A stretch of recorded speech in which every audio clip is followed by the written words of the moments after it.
Well, good morning, everybody. Dave Lefkowitz here, ready to start a brand new live Dave's Gone By Facebook program of the stream. So please come join us. We'll be here from 9 until noon or thereabouts.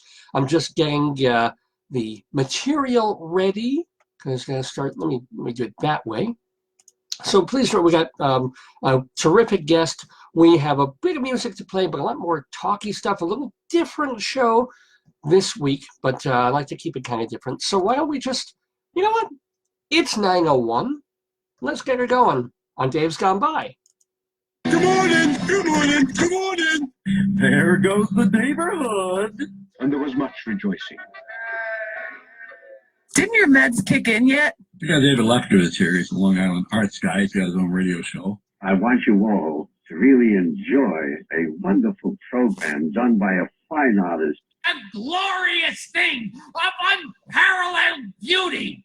Dave's Gone By. Dave is one of my very favorite broadcasters, so keep on listening to Mr. Dave.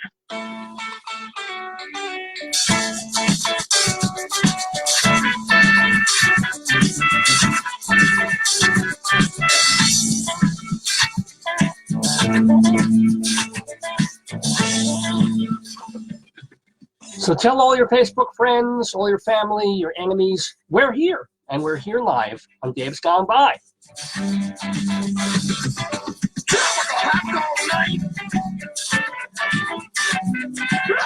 Flamingos in a free fight. Every color of day. Whirling around at night. Well, there goes the Daverhood. Good morning, everybody, and welcome to the 662nd episode of the Dave's Gone By Facebook program of the stream with me, Dave Lefkowitz, here live on this Saturday, August 4th. I was going to say 1998. Tells you where my mind is because I've been doing all this archive stuff on a site that I work on. But no, it's 2018, of course, and we're calling this one SWEENY Odd. There's a little play on words there because our guest in the Daverhood a bit later on is going to be the director Ethan McSweeny. Now, he's directed off-Broadway, a bunch of stuff, directed regionally. He directed The Best Man on Broadway, and now he has taken over a theater. I mean, he's not taken it over. He's been asked to come in and be the artistic director of a theater in Virginia that does a ton of Shakespeare. And they do Shakespeare in a building that was conceived to be the building that William Shakespeare used indoors. So it's not like the Globe in England. Shakespeare actually had an indoor space, who knew, during, I guess, the winter months. So they've recreated that. It's in Stanton, Virginia, and Ethan McSweeny is going to be the artistic director there. He's just taken it over.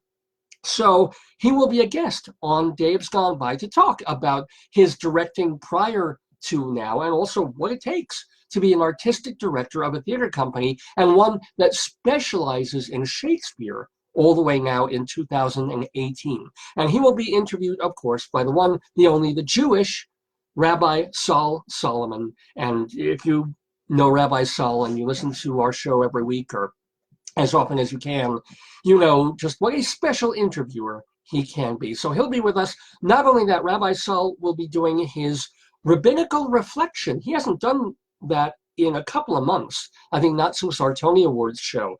But every once in a while he likes to come on here and do a rabbinical reflection. It's a mini sermon about either something in the news or society, or in this case, he's just going to be telling jokes and then giving a little bit of a Jewish spin to them and their interpretations. He kind of likes to call himself Sigmund Freud in that respect. But yes, Rabbi Sol is back twice today, talking to Ethan McSweeny and also telling jokes in his rabbinical reflection. Also, oh, by the way, welcome to some of the folks who have been signing on to watch us live on this Saturday, Michael and Lana and Art Paul. Now, every week, Art Paul sends us notification that he's got new music because he's a street performer and singer in the Madison, Wisconsin area. So every week he's got a new MP3 out. He's putting out a new album. So he's going to be appearing somewhere. So just look for Art Paul Schlosser on the internet and go find what he's doing, because there's always new music coming from him. And welcome to Nate, and welcome to Matt. And I'm hoping a whole bunch more people log on for this new show. Now, yes, we do look a little different today here in the Daverhood. In fact, we're not in our usual Daverhood for a couple of reasons. Well, one basic reason, that my darling and adorable wife Joyce has left me for a couple of days. She's at a conference in, well, she was in New York for one day and then off to Philadelphia, where she's at an ASA conference, which has to do with sociology. So yay, and pressing the flesh and hanging with an old friend of hers. So miss her terribly, both at home and also on this program, because she usually joins me for the first half hour to an hour or so, where we do gritty crimes and old times, and we just kind of banter. So not only is Joyce not here in my non-proverbial bosom and physically here, but she also had to take my laptop. And I had to rejigger and figure out a new way to do the program this week, because as you know, over the past few months, we've been concentrating our focus on this radio program on Facebook, as opposed to quote unquote terrestrial radio, which is what we've been doing for, gosh, 15 years, and also podcasting, etc. So had to get and grab a different computer in a different place to do our show. Oh my goodness. I wonder, please tell me, oh, I thought this might be my darling adorable wife calling, but this actually might be a spam caller. Let's do this. You are on the air. Hello? Hello? Hi, this is Comcast calling from 267-841-6010 about your recent call to Comcast customer service. Yes, they were lovely. Not a sales call. We would appreciate your feedback on a few brief questions. Okay. Let's do this. This call may be recorded for quality control purposes only. Your call is being recorded for my purposes. Who recently completed or attempted a transaction within the Comcast customer service phone system? Did I? Yes, press 1. No, press 2. Oh, yes, I paid the bill. Okay. Let's do 1. Thinking about your recent experience with our automated phone system and using a scale of 0 to 10. Oh, so many numbers. Not at all likely, and 10 is extremely likely. How likely are you to recommend Xfinity from Comcast to friends and family? Somebody pick a number. Followed by the pound key. Oh, so I can 6. Decisions. Uh-oh. I'm sorry, but we did not record the pound key entry. Please re-enter your answer followed by the pound key. I love this. All right, let's give you, let's do that 6 again. 6 pound. Please tell us the main reason you gave a rating of 6 for your likelihood to recommend Xfinity from Prostate Comcast. trouble. No, just kidding. Finish speaking. Please press the pound key. Paid my bill online, went fine. Thank you very much.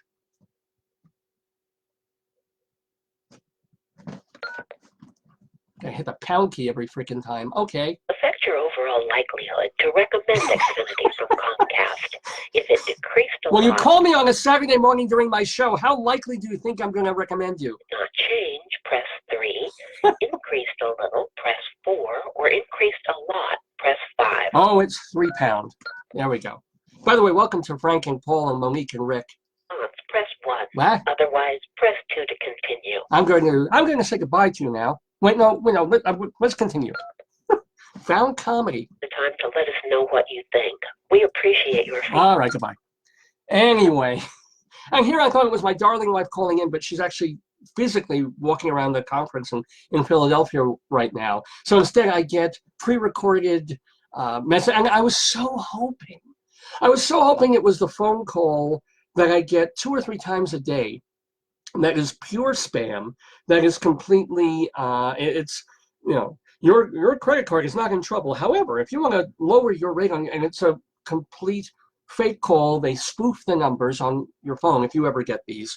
And And for a while, I was either just ignoring them, which is, of course, what my wife wished I would do, or if you try and say you hit a number where they take you off your list, or that number off of their list, doesn't really work because then they just spoof a different number, so they're calling you from a different number with the same thing. So now I mess with them. You know, I'm kind of like that comedian who did special ed, and he invented that character of special ed to mess with telemarketers and these fake callers. And I don't do that character, but I will mess with them, and they call daily, pretty much, and a couple of times a day, and I just get into it with these people who are definitely either their operators are from Pakistan or Karachistan or wherever. Not that I'm being in any way racist about them in a Laura Ingraham way. I'm just saying that I hear the voice, and it's half the time it's the same guy.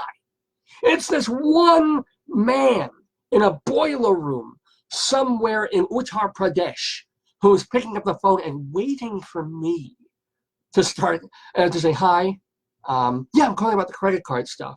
Well, yeah, in fact, I was telling your mother about it last night when she was going down, you know, and then he'll be, you, because they're supposed to be nice, and I'm assuming their calls are recorded, but when they hear me, they know that I'm immediately being really filthy and obscene about them and their families, and they're like, oh, you son of a bitch, yeah, your mother, and it goes back and forth until, you know, I can just go, boop, goodbye, and it makes my day. It gets my heart pounding a little faster. I don't know if it does it for you. I don't know if you just find them annoying and you just want to unplug your phone. Most of the time, I can't even believe I'm saying this. I almost look forward to these calls now. It's a weird thing. It's like, it's this moment of the day when I'm sitting at my computer, I'm working, I'm listening to music, I've got a ton of drudge work to do, getting my stuff ready for the semester ahead.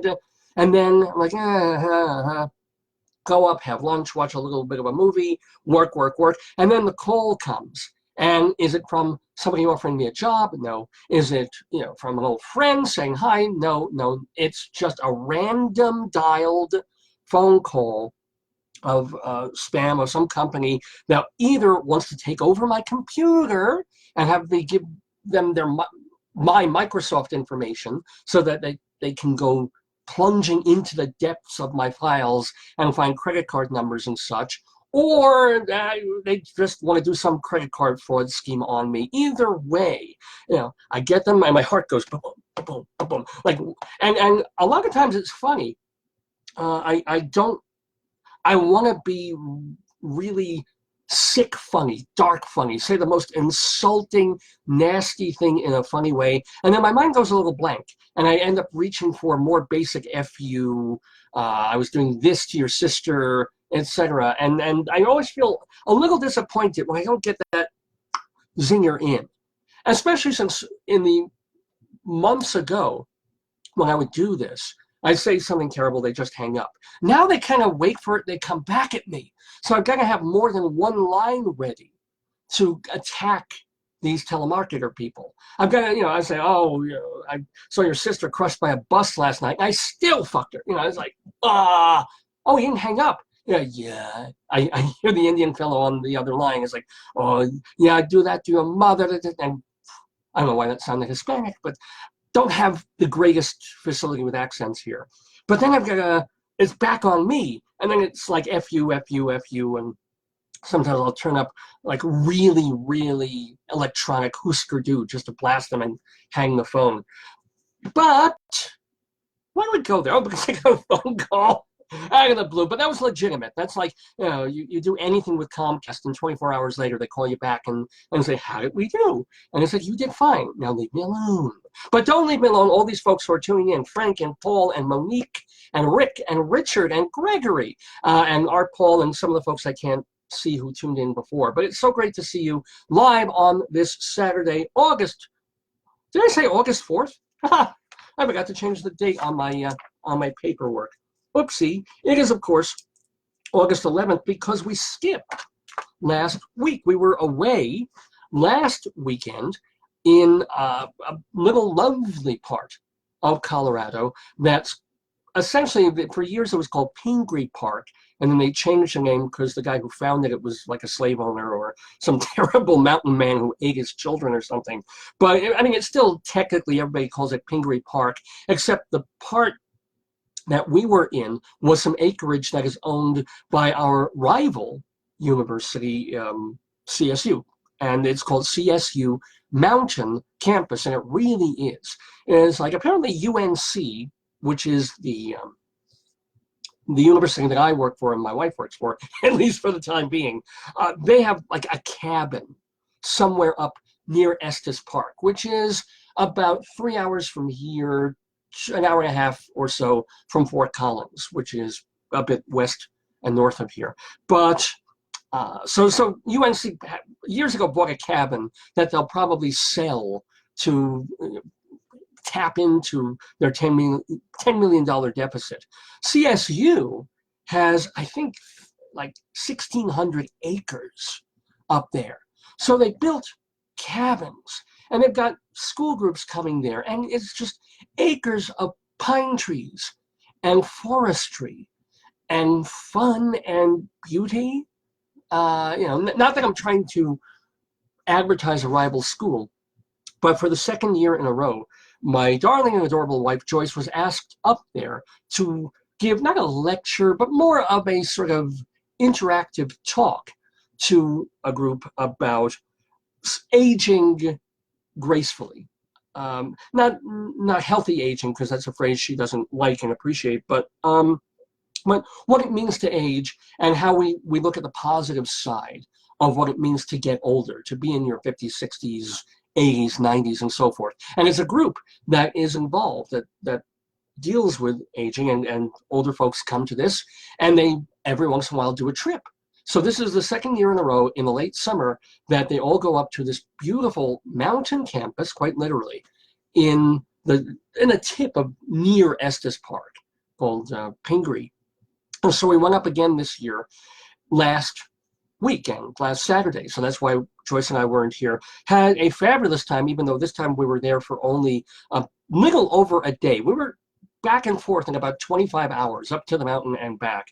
And it's kind of interesting because last year we went for about 2.5 or 3 days and had the most marvelous time. I mean, there are other people who are participating. So there's a person who does a yoga thing, and then there are people who do stuff where you just relaxation, and then there are nature walks and photography hikes, and you get to look at hummingbirds. I mean, it's marvelous.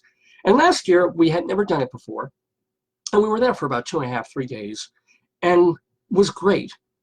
And this time we were supposed to go up for another 2 or 3 days, but we had some stuff that we couldn't do it.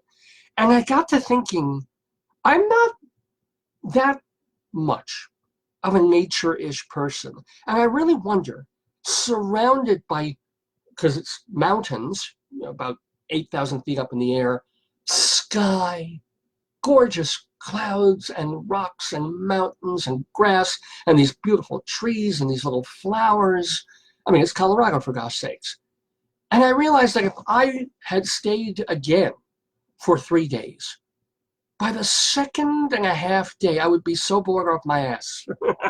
Even with yoga classes, and we had a journaling class that we were able to come for, and even with the nature hikes, because I'd be like, this was great last year, but we're walking the same path that we did last year, and okay, it's dirt, there's grass, there's pine trees, there's a whole section up there of burned out pine trees from a fire 10 years ago, and then what else? So there's the old mummy man in the mountain. Yep, saw him every day 3 years ago, back and forth 5 times to the mess hall. And so it's funny, I'm just not wired for boredom, even though I'm over 50, well over 50 now. It's like, 1 day, fabulous. I think 2 days would have been great, but there's no TV and limited to no internet service. So you can't just sort of log on and use the interwebs, or even, for the most part, use your telephone. I'm an oldish, smartish. My phone is not so smart anymore. It was a smartphone at one point. Now it's kind of a dumb to borderline retarded phone. Still works, still does what I need it to do. But you go anywhere where everybody else gets 3 bars. I get no bars. It's kind of a dry town in my telephone.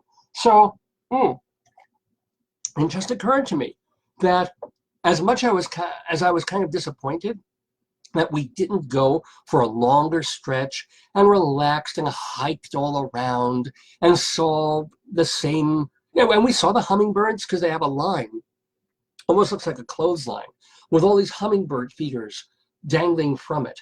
And last year, you could get up not too close because they were doing some kind of experiment. They were tracking and charting the motions and patterns of the hummingbirds. This time, they still had the bird feeders up, but you could just go look and observe.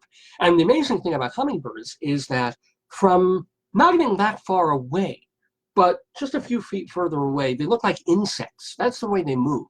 They literally look like bees, or even faster than that, like darning needles or bugs that go zip, zip, zip, zip, zip right into the thing, and their little long peckers go into the water, and then they zip, zip, zip, zip, zip, and fly away into a bush and then back. You get a little closer, so it's almost scary when you're further away, and then you walk up like 5 feet closer to them, and they're the most gorgeous creatures. There's iridescent green, and they're so tiny, they're so adorable, you don't even think they're birds, and they are. So yeah, I could watch hummingbirds for a very long time. But grass, I can go outside this door right here. There's a window here actually, and oh, grass, wow, cool, yay. Trees, oh, there's a tree over there. Many grass, many trees, many mountain, beautiful, beautiful. For first day, still beautiful. Second day, third day, it's like internet, please. Work to do, movie to what, TV, something else, something. And I guess you can always bring music and iTunes, but it's kind of just, and it would be different, like if it were a different section of the park, of Estes, or if we'd gone lower down towards the Mishawaka thing and saw a concert there. But when you're walking over the same paths back and forth, after a while you just have that kind of like, okay, and this happens to me. This happened to me, when was it? Wow, 5 or 6 years ago now, when my wife and I and a colleague of hers took a group of students to Italy, right? Italy. We'll go back to Italy in a heartbeat. And we saw Roma, and we went to L'Aquila, and we also spent a couple of days in Firenze, Florence. Florence is the most gorgeous place on earth of the places that I have seen. I thought Prague was, but Prague is a man-made beautiful. Florence is just stunningly magnificent. The bridge there. If we do, Tristan and I ever do have a 25th anniversary, I would love to go back to that bridge and repropose and do it right there at sunset, because it's friggin' Venice. We were in Venice too, but I'm talking about Florence. And at the same time, we were in Florence for about 3.5 days. And Florence is not that big, especially when you're with a group and you don't go wandering that much. And then, it's, the Duomo. And if you get lost, it's like, where's the Duomo at? Oh, you see that? There's the Duomo, big cathedral thing with the Domo on the Duomo. And say, Duomo's over there. We're good. So by the 2.5 day, it's like, we're walking. Let's go in a different place. Let's go walking around this side street and through that side street. And then 2.5 minutes later, you're back at the fucking Duomo.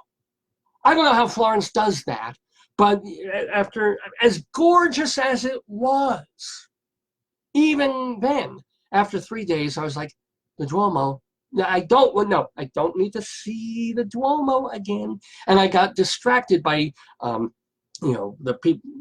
the guys, mostly immigrants, who are selling toys on the street and watching the people rather than the actual, here we are, the friggin' Duomo again. So I guess the upshot of all this is I need new, a new path, new direction. That's just the way perhaps I've always been.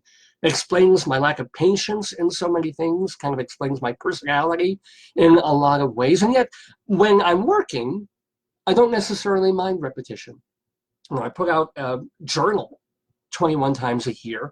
And it's perfectly fine for me to sit down with a beverage and some music playing and be like, okay, I've done this 100 times, 101, hokey dokey, you know, and just do it. And it doesn't bother me. It's rather pleasant, repetitive work.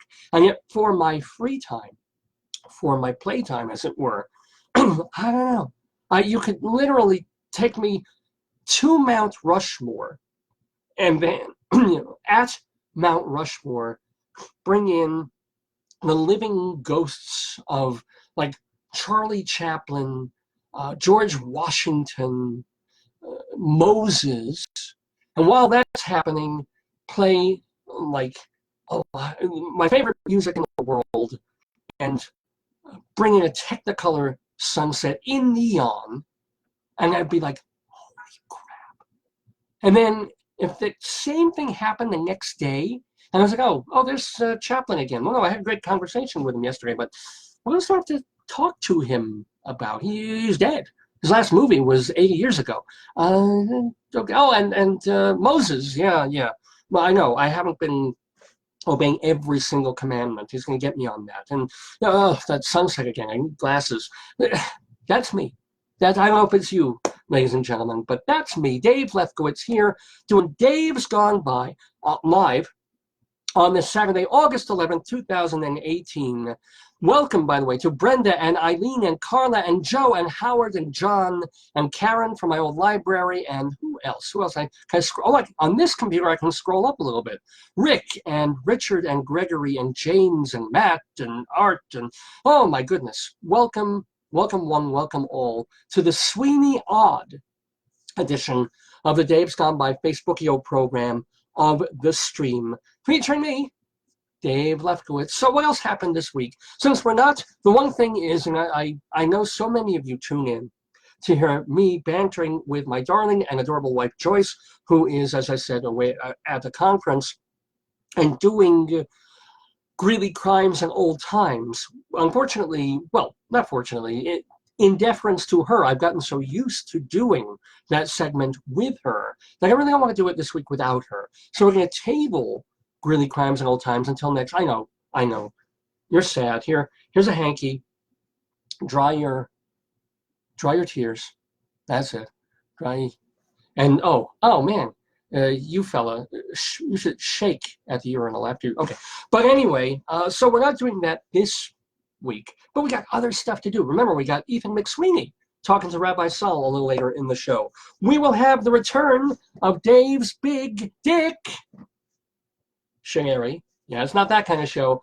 This is where I will, at random, thumb through this 75,000 definition dictionary and come up with a word and then kind of do what I just did about CSU Mountain Campus, but with a random word, and talk about it for 5 or 10 minutes. An anecdote, a story, something that pops into my mind involving that word. As a matter of fact, let me do it now. Let me find the word, and that'll give me some time to come up with something to think about and talk about.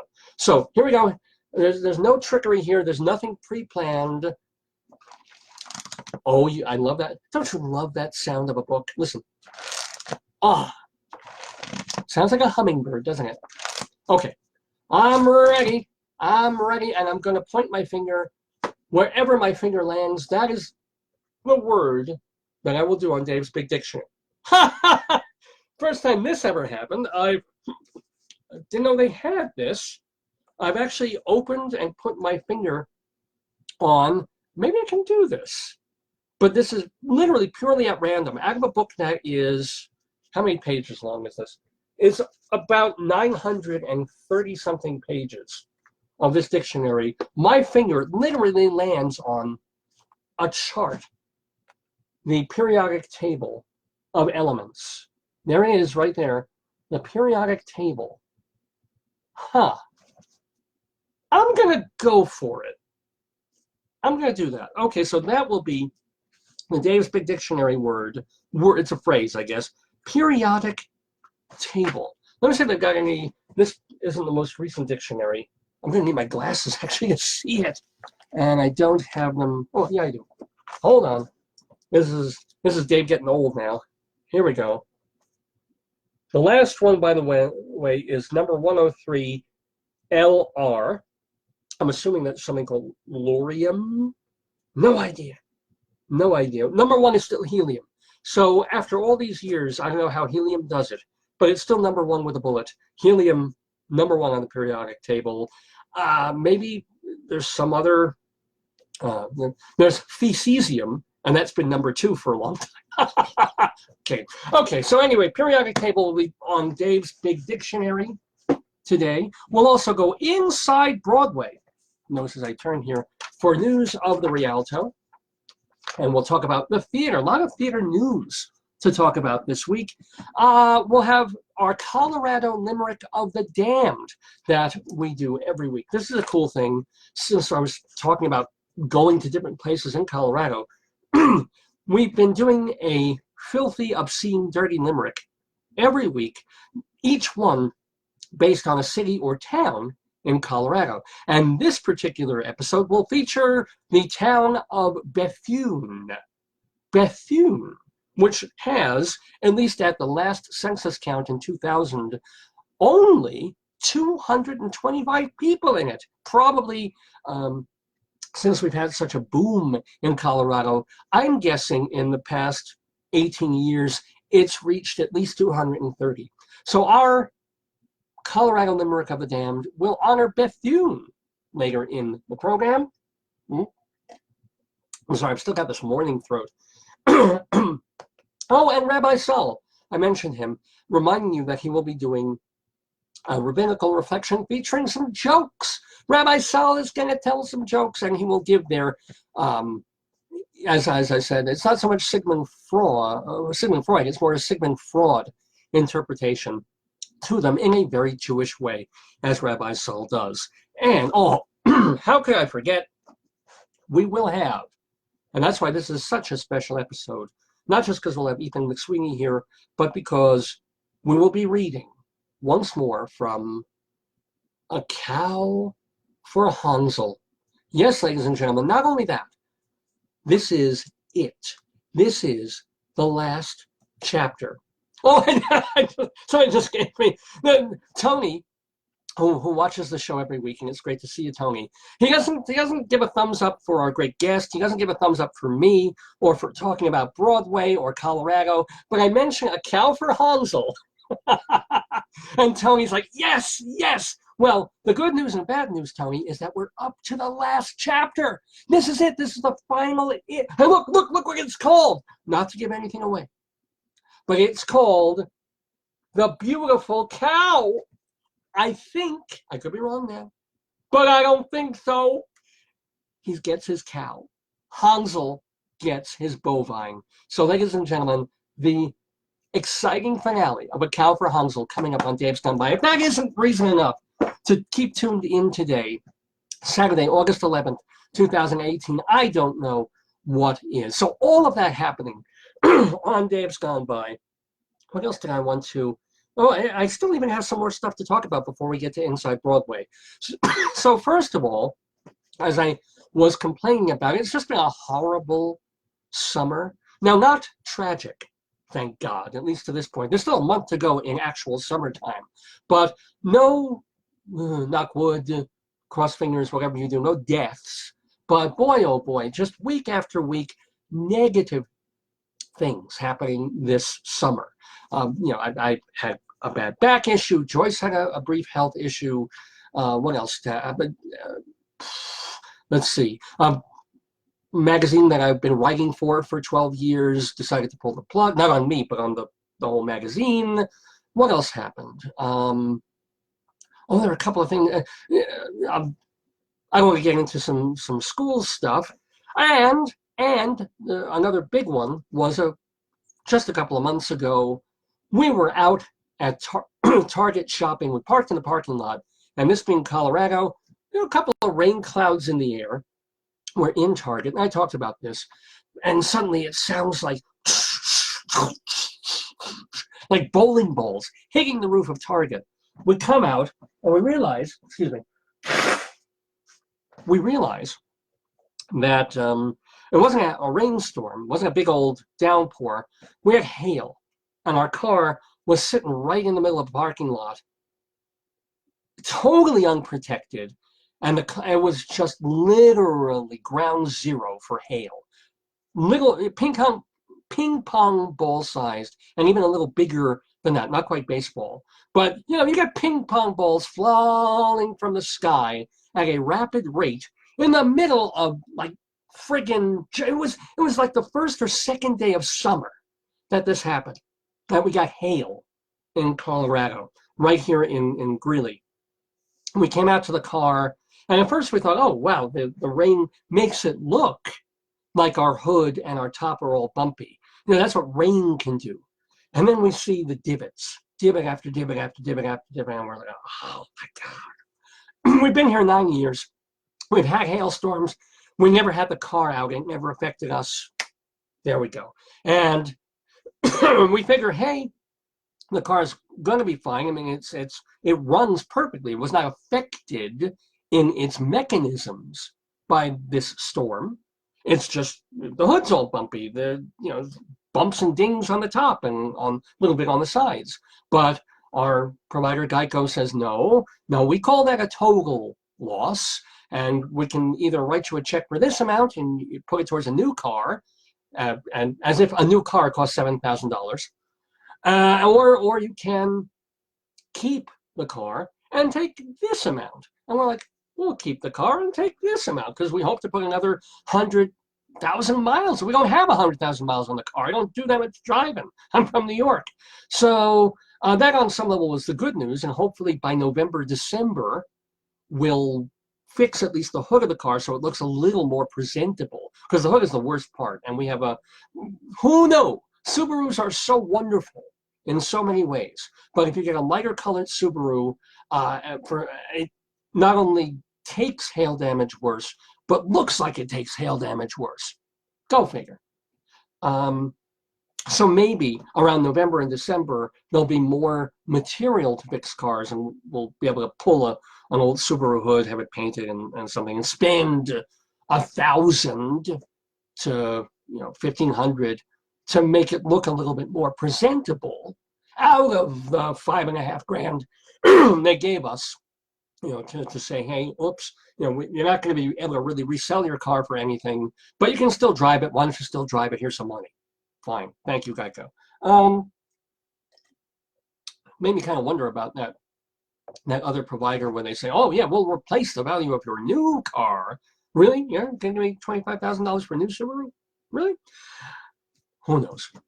The reason I'm bringing all this up is, no, we haven't had our car fixed yet, but wouldn't you know, because we're talking to some other people, we're not the only couple in northern Colorado to be affected by hail in the storm about 2 months ago. Right? Because there's other folks that we talked to, and one of them said, hey, you know what? Yeah, I got hail damage too on the car, but I'm not even going to look at it. I'm not going to touch it. I'm not even calling the insurance people because the season has just started. It was the first or second day of the summer. Why? We could get hit again. It is Colorado. We get crazy weather sometimes. And so we're like, okay, I guess that makes sense. We couldn't have our car fixed if we wanted to, because so many people were affected and everybody's looking for replacement hoods and roofs. So guess what? Earlier this week, I think it was either Sunday or Monday, we're home, cars in the garage. We're sitting there watching TV, and then open the screen to look out on our porch, and there it is. Hail the size of or bigger than the ones that we got 2 months earlier, and just pounding down, forming these rivers of white all along our street. And I'm looking also, feeling really bad, looking down our road and seeing people whose cars are parked in the driveway. And I almost want to call them if I had their phone numbers and say, open your garages, don't leave the car because you're gonna. And of course, at that point, it's too late. And now we're gonna be up against not only all these people from the storm back in June who need their cars fixed, but all these people now from this past week who need their car fixed. And I was talking about the annoying phone calls that come in all week. This week, on top of the robocalls that I get, there's like, hello, yes, yeah, we're from so-and-so roofing, and there's hail, and I'm like, talk to our HOA. Hi, we're calling from the roofing company here, and we've had hail damage. I said, like, talk to my HOA. Click. I mean, literally 2 or 3 times a day that is happening, and I understand they've got to be opportunist, and there is hail damage. And what is kind of cool is that our HOA, we live in a townhouse community, is dealing with it, and they sent these guys over. This is what I'm really leaning towards. This is absolutely staggering to me of how amazing it is that we live in 2018. Because they send these 2 guys over, and they're kind of going door to door, and when they see people out, they say, hey, don't be afraid. We are legit. Your housing people talked to us and asked us to come here. Your insurance people, travelers, told us. And they're back out there this morning. The guy with a red beard, and they're walking around. They are here to assess and fix. This is the amazing part. I don't know if you live in a part of the country where this happens. So when a week ago, they started to assess the damage to the roofs of our townhouse community, of what the recent hailstorm did. So apparently they got on a ladder, went up to one roof, and looked and poked around and saw what, and then there's been damage done for sure for houses here. And they see the marks and the breaks and the tears and whatever else hail the size of ping pong balls does. And they go down the ladder, they make their notes, I'm sure they take some pictures, etc. They go up to another house and they do the same thing. They look, hail, oh yeah, bumps, divots, rivulets, this has to be changed, this roof stuff has to be replaced, so forth. Come down the ladder, do their thing. For all the other houses on our block, in our community, they're not going up the ladder to look at the houses anymore. This is fantastic. And I haven't seen them do it, but this is what they say they do. They send up a drone. They actually program a drone with a camera on it to go up above the house, float around, take video. I assume it's more video than pictures, because now they know the kind of damage they're looking for. They've eyeballed it on 2 of our houses. Now they don't have to be there.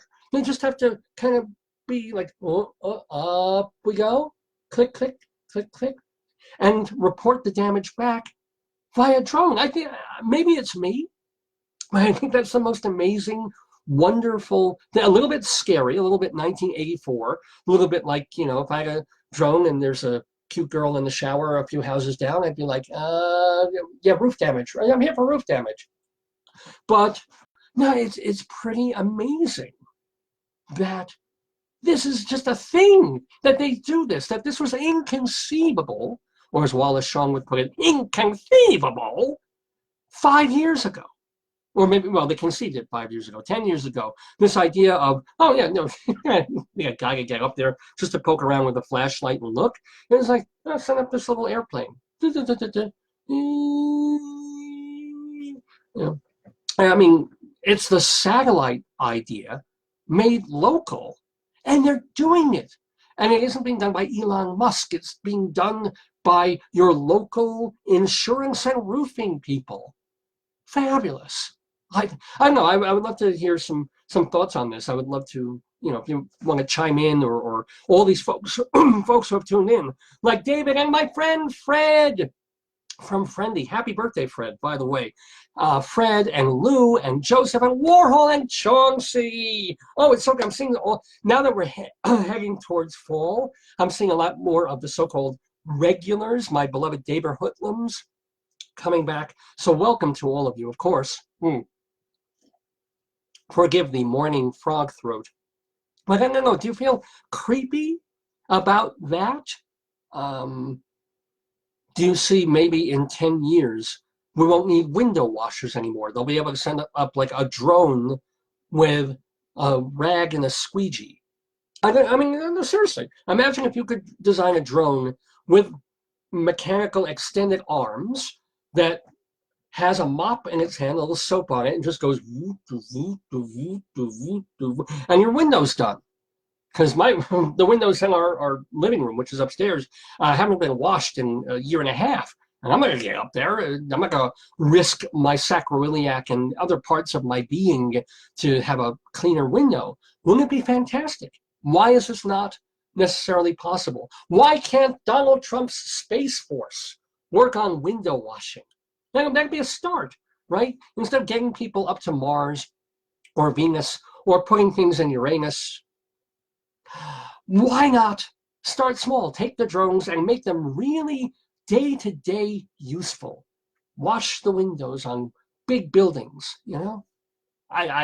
It's a rescue babies. Remember they had that immigrant guy a couple of months ago where this toddler was hanging off a balcony somewhere of this building, and the toddler was going to fall down, and this guy was like a human fly, and he crawled up and he saved the baby. Well, he has to risk 2 lives, well, 1 life, to do that. There ought to be like a baby drone. The drone that's got a little cushion seat and a nappy in it. And it's like, oh, baby, hanging. Okay, let go. You know, assuming the baby is of an age to do that. Which if he's hanging from a bar, he probably could. And it's like, plop, into a little bassinet in a drone. You know, it's horrible to say, but imagine if Eric Clapton had, and he could have afforded one back then. Imagine if he had a baby drone and it worked fast enough where the baby starts to fall. He says, drone, go, and zoop, zoop, you know? There would be no tears in heaven. There'd be drones in the heavens. It's a thought. This is where my mind goes when my wife is away, ladies and gentlemen. Scary stuff, I'll tell you. But anyway, welcome to all these folks who are watching and listening in the Daverhood today. Is there anything else before I start the festivities? I talked about the hail. I talked about the insurance. I talked about CSU Mountain Campus. Oh, speaking of the world that we live in. My good friend Lisa from our writing group says, I know Uranus would be easier to visit than the sun would be. You're not being as disgusting as I am, and I thank you for that, Lisa.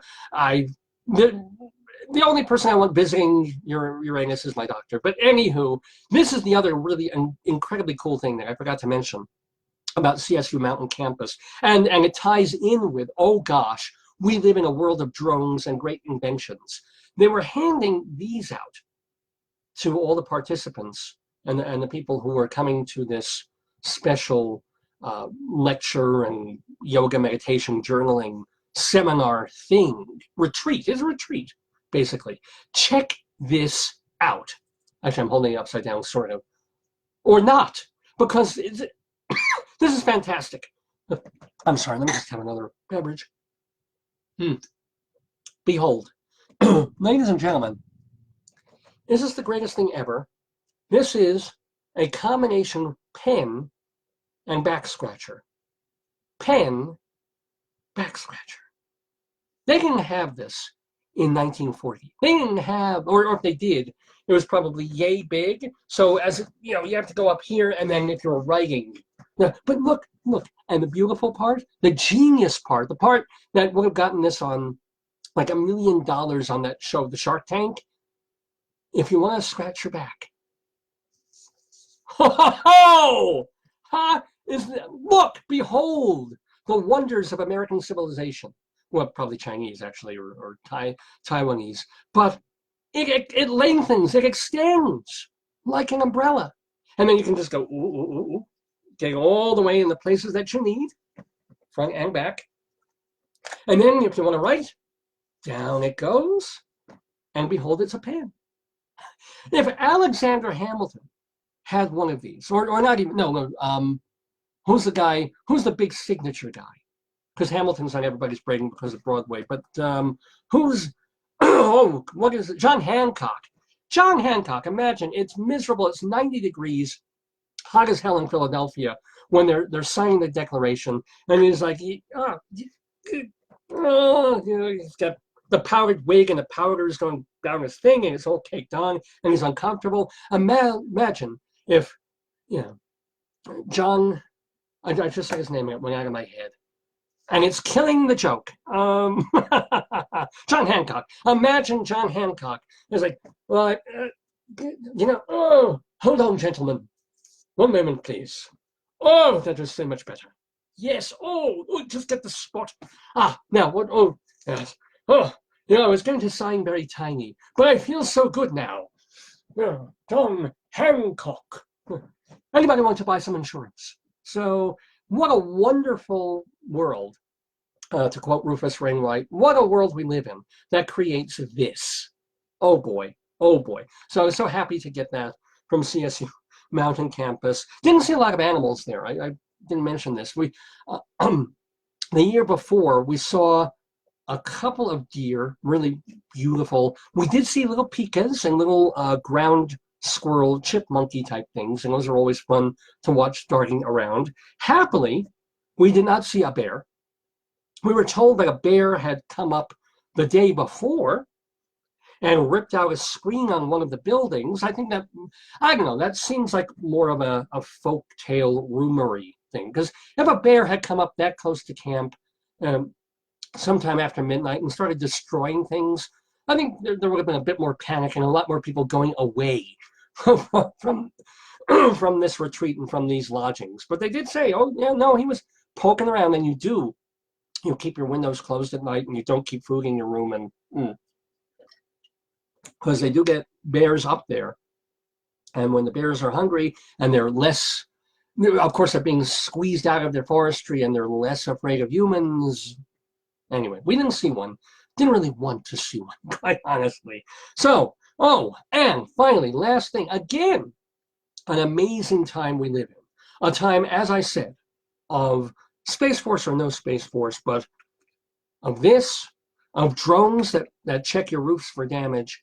And Joyce and I went to a wedding this week. And it wasn't when we went to the retreat last weekend. And we didn't have to drive hours and hours and get dressed up. Didn't even really have to buy, probably should get a gift. But all we had to do was make sure we had our pajamas on. Didn't even really have to do that. Open our computer, log in, and there was a wedding. A friend of ours, a colleague, I won't say the full name, but Mazel Tov to Katie and your new husband. Out of the blue, 3 days early, or 3 or 4 days earlier, we get notification of this colleague, this lovely young woman that we know. She's like, oh yeah, we're getting married on Saturday. You're all invited. I'm like, okay, where is it? It's some church somewhere, and we can't go. We're here. We're dealing with all this other stuff, and Joyce is going out of town. And then it's like, oh, by the way, yeah, everybody can attend if you have a computer, because the ceremony, the whole wedding, and the whole idea of the wedding was to broadcast it live on YouTube, which she did. So we log on, and of course, this being 2018, there's computer problems. So our computer was fine, and so we log in, I think it was 10:30 in the morning, and we're waiting, and we're waiting. And now you start to get the people saying, yo, congratulations, and because people are able to post their messages, and then they start making jokes as it's 5 minutes is passing, 10 minutes is passing, and all you're getting is like a still image, and then there's a test run, and they start testing it, and still that doesn't work, and now it's about 10 to 11 already, and people are like, hey, great wedding, because you start to get sarcastic after a while. But what do you know? You reload it eventually. They figured it out, and there's this wedding. 2 people, the bride, the groom, and the officiator was her dad, which was kind of nice. I guess he's a pastor or some kind of mail order marriage ceremony maker kind of guy. And nobody else is there. There's 3 people and a camera person. 3 people in a field in Loveland, in a park. And 60, 70 guests. Nobody has to be fed. You don't have to try canapes. She was in a very nice wedding kind of dress. He was in a suit. But all the other, no band, right? No wedding photographers beyond this camera. And all of us just kind of like, oh, well, this is, yeah. And the ceremony took all of 10 or 15 minutes. It was touching. It was nice vows. And then they were like, yay, we did it. They kissed the bride, married, boom. Huh. And people spend, of course, upwards of 6 figures on weddings now. And here, here it was. This was an actual, real wedding. I'm sure they did the City Hall thing weeks before, and they wanted to actually get married in New Orleans, and that didn't work out. So they came back home. They got her dad to officiate, and in front of family and friends, boom, married. And we all got to see it and take part. And they've got the video forever. You know, they'll save it. They've got it on YouTube. So what an amazing time we're in. You know, for all the talk of how, quote unquote, terrible things are in certain ways, and how everybody's afraid of Trump and the Republicans and the administration and the Supreme Court, and with good reason in a lot of ways, and how we're all spinning ourselves into butter, just complaining and worried and screaming at the other side and hating and that. But you know, in a lot of ways, these are pretty cool times. They really are. And it's certainly a cool time for me, Dave Lefkowitz, to talk to you. Now you can help me on this too. You can either chime in now or email me later, davesgoneby@aol.com. But I'm trying to think of what to call the folks who tune in to this program, especially the regulars, and bless you for doing that. But because we call folks who've been on the show, a lot of famous people and real talented people like Ethan McSweeny, who will be with us in a little while. They're friends of the Daverhood. That's what we call them almost from the beginning. They're friends, they're family, they're people who've been on the show. That's what we call them. I want a word for people who tune in, because they're also friends in a way more important than even the people who appear on the show. So I'm trying to think of, there's Daverhoodies, which, okay, I kind of like that. I'm stopping myself from saying friends of the Daverhood. Daverhoodies, Daverhoodlums, which I like that one, except hoodlum has such a negative connotation. And nobody wants to be a hoodlum, but I try to, Daverhoodlums. It does roll off the tongue. So let me know if you like that one. If you have any suggestions of your own, let me know. Because I'm really stumped on coming up with a term for you guys. It'd be Dave's Gone Bygones. Let Dave's Gone Bygones be bygones. Dave's Faves. You are Dave's Faves. Possible. Anyway, that's your assignment for either the rest of the show or for the week ahead. If you think of something cool, or if you like Daverhoodlums, Daverhoodies, Dave's Faves, or have an idea of your own, let me know. And that is what I will start officially calling all the wonderful people who tune in every Saturday from 9 until noon or thereabouts, Mountain Time, to the Dave's Gone By Facebookio program of the stream. I'm Dave Lefkowitz. It is 10 o'clock in the morning right now, Mountain Time, here in Greeley, Colorado, with me, Dave. And by the way, this fell.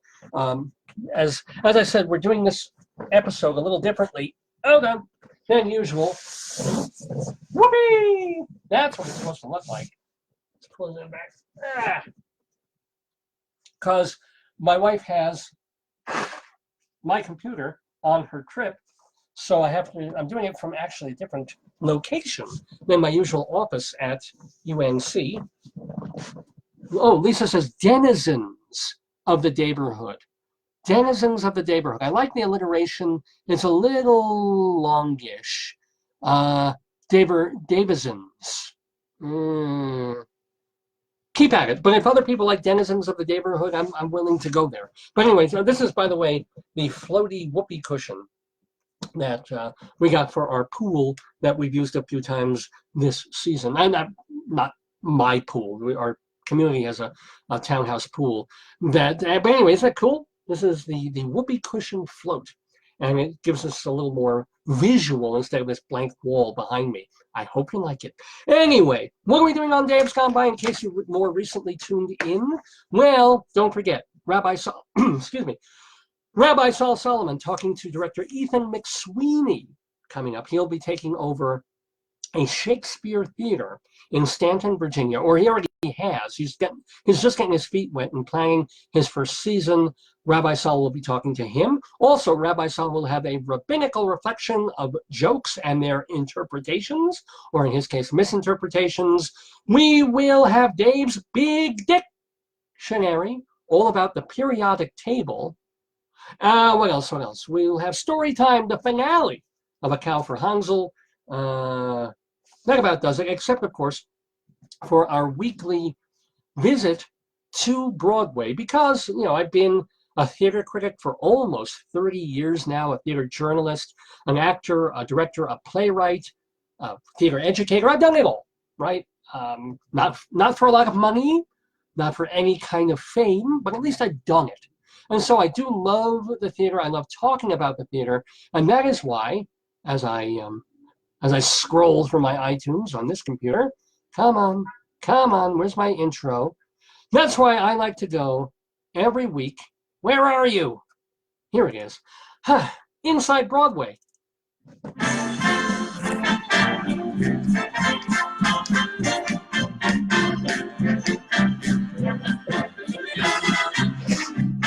Inside Broadway, a look at theater on and off Broadway and beyond.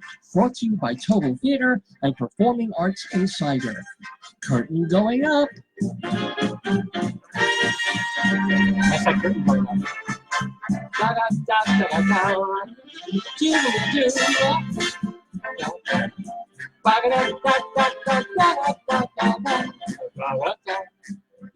Inside Broadway we go.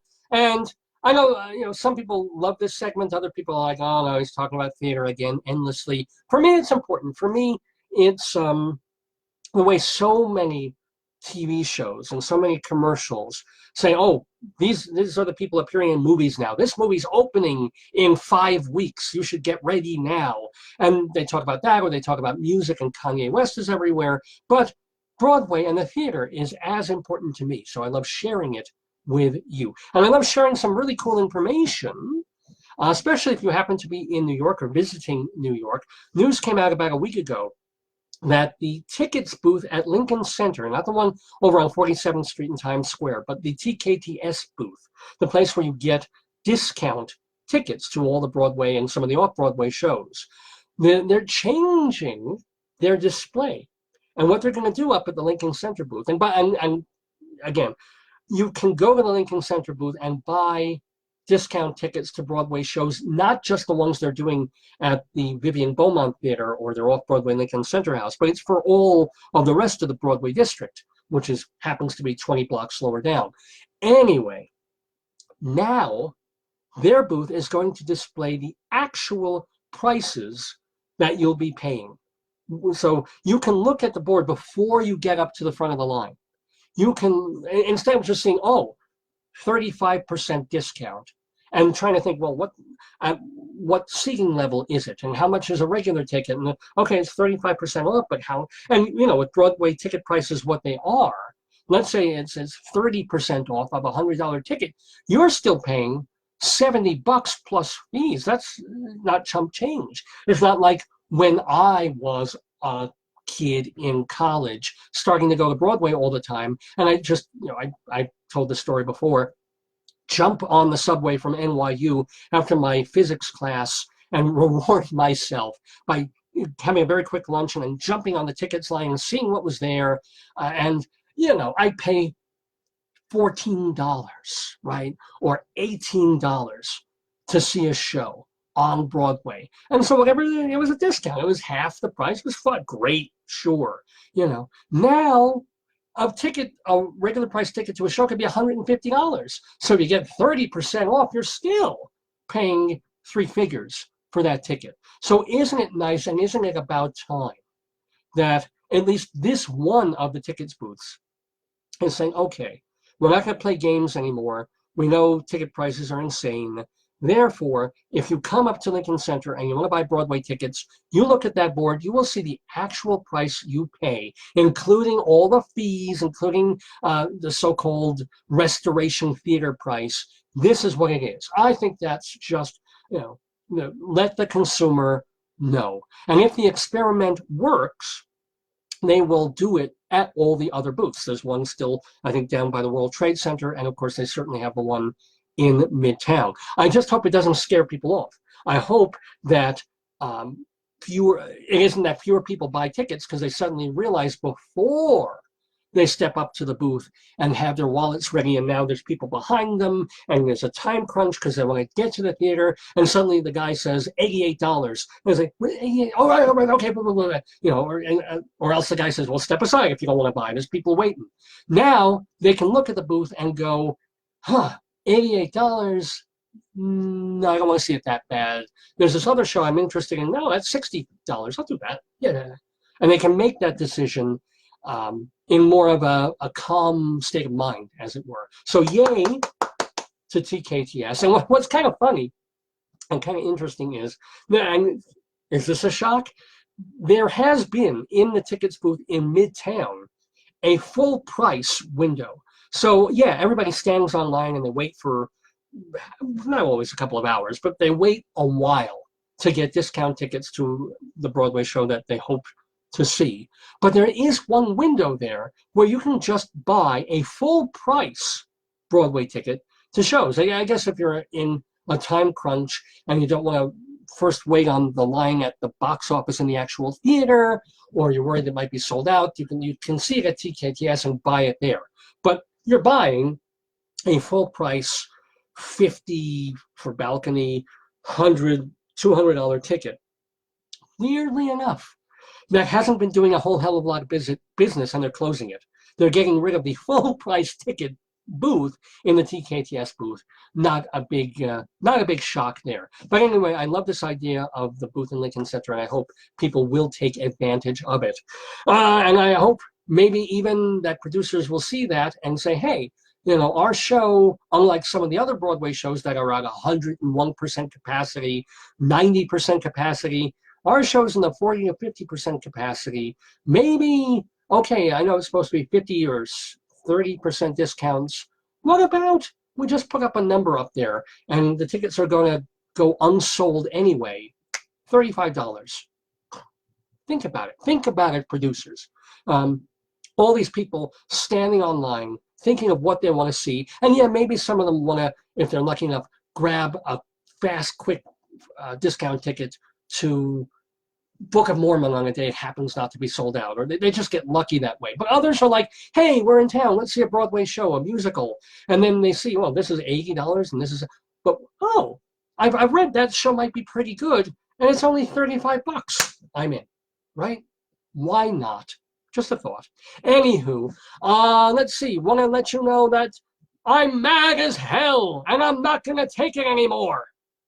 Yeah, pretty good, right? No, of course, I'm not saying that for myself, even though most of the time I am mad as hell.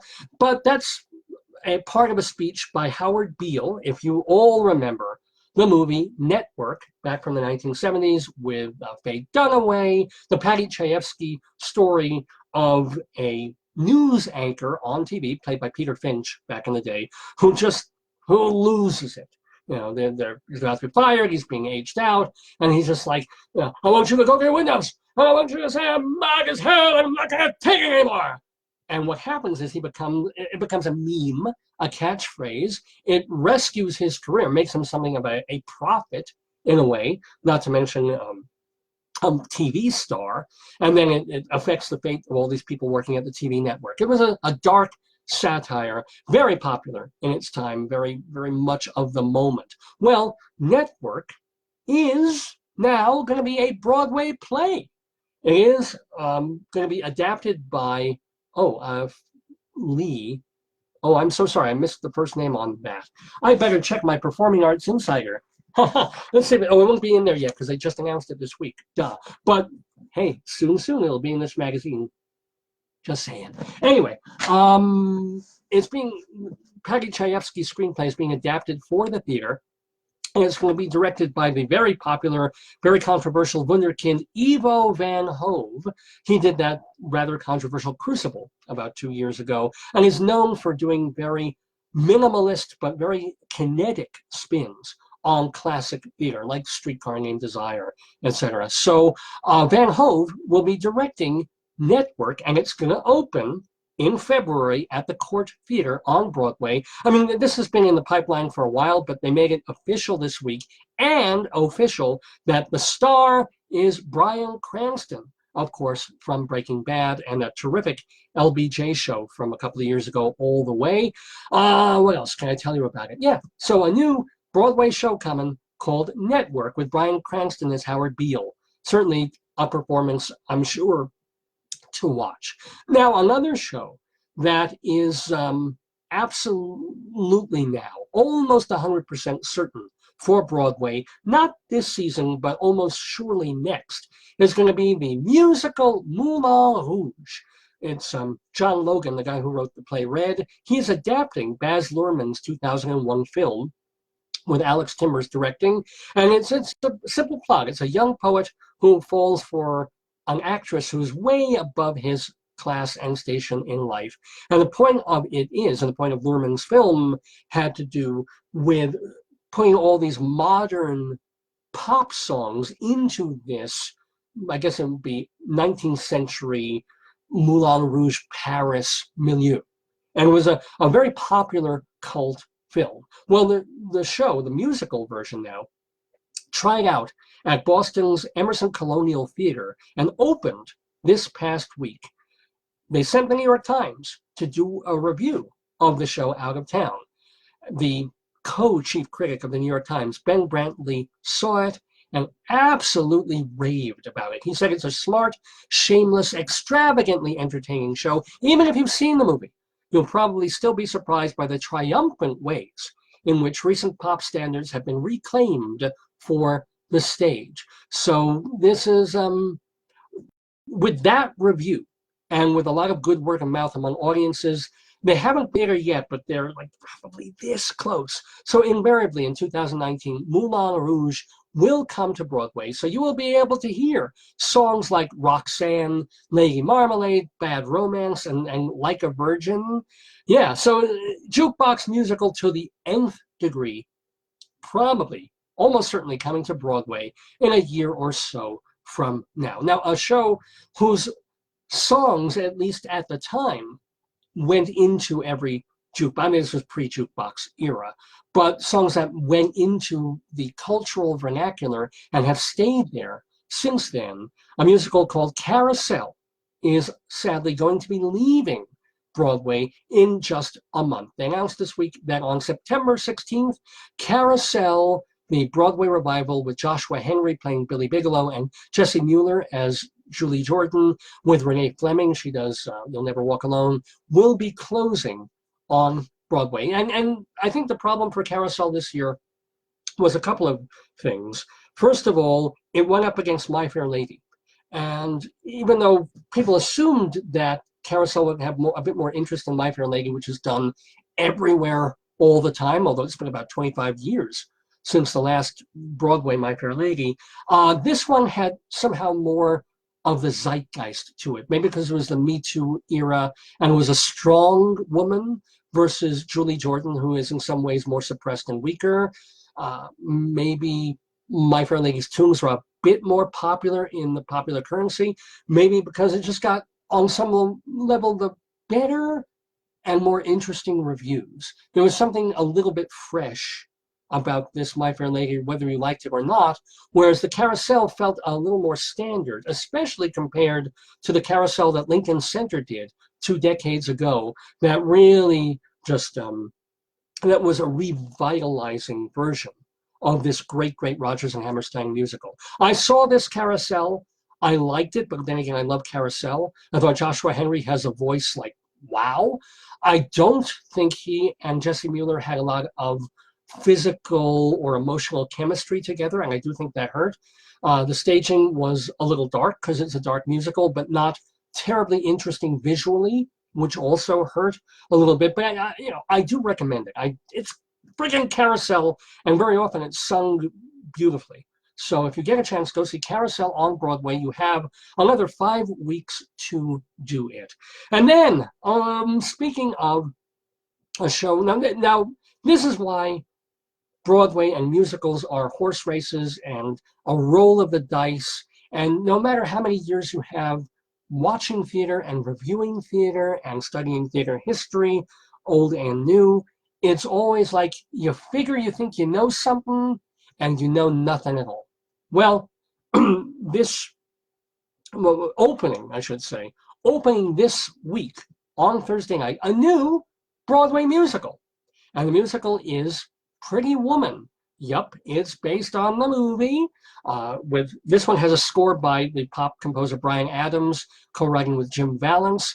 The book is based on, of course, the movie with Julia Roberts and Richard Gere, and it became, a popular sensation, etc.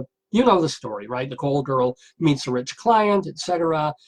And I'm thinking, when they first announced this a year or two ago, I'm thinking another movie, and they're turning it into a musical, and it'll be pretty good, and they'll follow the story, and we know the story works, and there's a couple of songs will be good, and the rest of them will be like, why do we need? And I really didn't think an audience would go for it.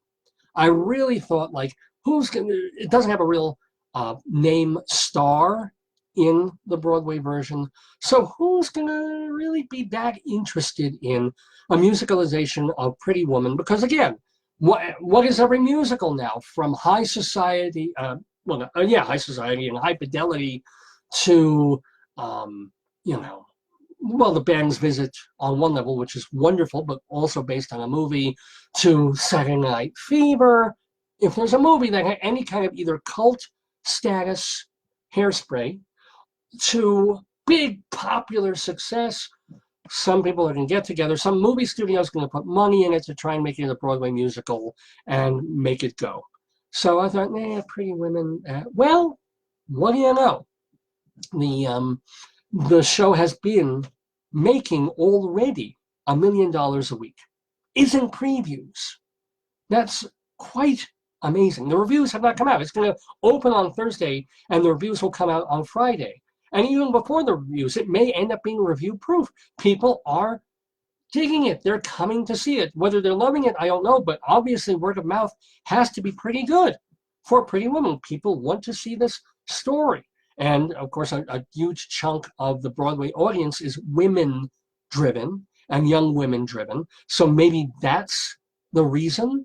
But, if you told me of all the shows that are going to be opening in this current Broadway season, and if I were somehow a millionaire and wanted to put $100,000 into a show, and it's like, oh no, please, nobody's gonna want to go see that. I don't want to go see that. I'd be out I wouldn't be out $100,000. I'd be out the potential of making $1 million. Oh well, that's why I'm here in Greeley, Colorado. But you know what? I'm happy to be in Greeley, Colorado, doing what I do, doing this radio program, doing Inside Broadway every week here on Dave's Gone By, which, by the way, is brought to you in part by this marvelous journal, Performing Arts Insider, the Bible of Broadway. Since 1944, Performing Arts Insider has been the journal that people in the entertainment industry consult for every piece of news and information about every show on, off, and off Broadway. So let's flip through it, shall we? We shall. Here on page 2, you've got every show that's playing from the previous season, plus all the shows that are opening this season, stuff that'll be coming up next season, all in one quick guide. That's just page 2. Plus there's a table of contents over here. And then we get to this next page. Every Broadway theater listed, and whether it's a Schubert House or a Niederlander House, where it's located, what shows are playing in it, and for how long. So if you're a producer and you're wondering, hey, what theaters are open for a show I want to bring in, this is the page you turn to. If you are a theater critic or a theater journalist, or you're booking guests for various shows on TV or radio, you need this page, a guide to the press agents. These are the folks who handle every show on Broadway. So you don't go Googling, well, who's the stage manager? How do I contact? Go backstage? No, you call the press agent who is representing the show. Oh, I'm getting 2 hearts. I'll bet that's actually from let's see if it's from my wife. Oh, who's watching? Who gave me the hearts? Whoever it is, thank you so much. The loves, a fellow named Jeff. Well, thank you, Jeff. But yeah, the press agents who are handling the program, handling the shows. Then we move on to the heart of the magazine. Day by day, Broadway. when shows are starting, previews, opening, and closing, day by day. A calendar of awards and special events involving New York theater. We turn not only for Broadway, every show off and off Broadway too. Fantastic stuff. Are we done? No, my friends, we are not. No, my Daverhoodlums, we are not, because we get to the real, that was the heart of the magazine, now the meat of it. Every single show, on, off, and off Broadway, tremendous amounts of information, all the producers listed and their contact info, the designers, the writers, the directors, the choreographers, the actors. Sometimes you can contact them directly or their managers or agents. When shows are opening and closing, their synopses, notes, and special information about each show. We do this for hundreds of shows, and we do it 21 times per year, which you can subscribe to, or you can subscribe to just the monthly edition. It is expensive. Performing Arts Insider does cost a penny or two, but the people who subscribe renew year after year because they know there's no other place that gives you all this information. We have one direct competitor, and they're very good when it comes to Broadway, but they don't touch us when it comes to off and off Broadway. Only Performing Arts Insider has that kind of information. So how do you find out about it? Go to performingartsinsider.com. performingartsinsider.com for information on how to subscribe. If you happen to be in Manhattan, you can pick up a single issue at either the Drama Bookshop or the Theater Circle store, both in Midtown in the West 40s.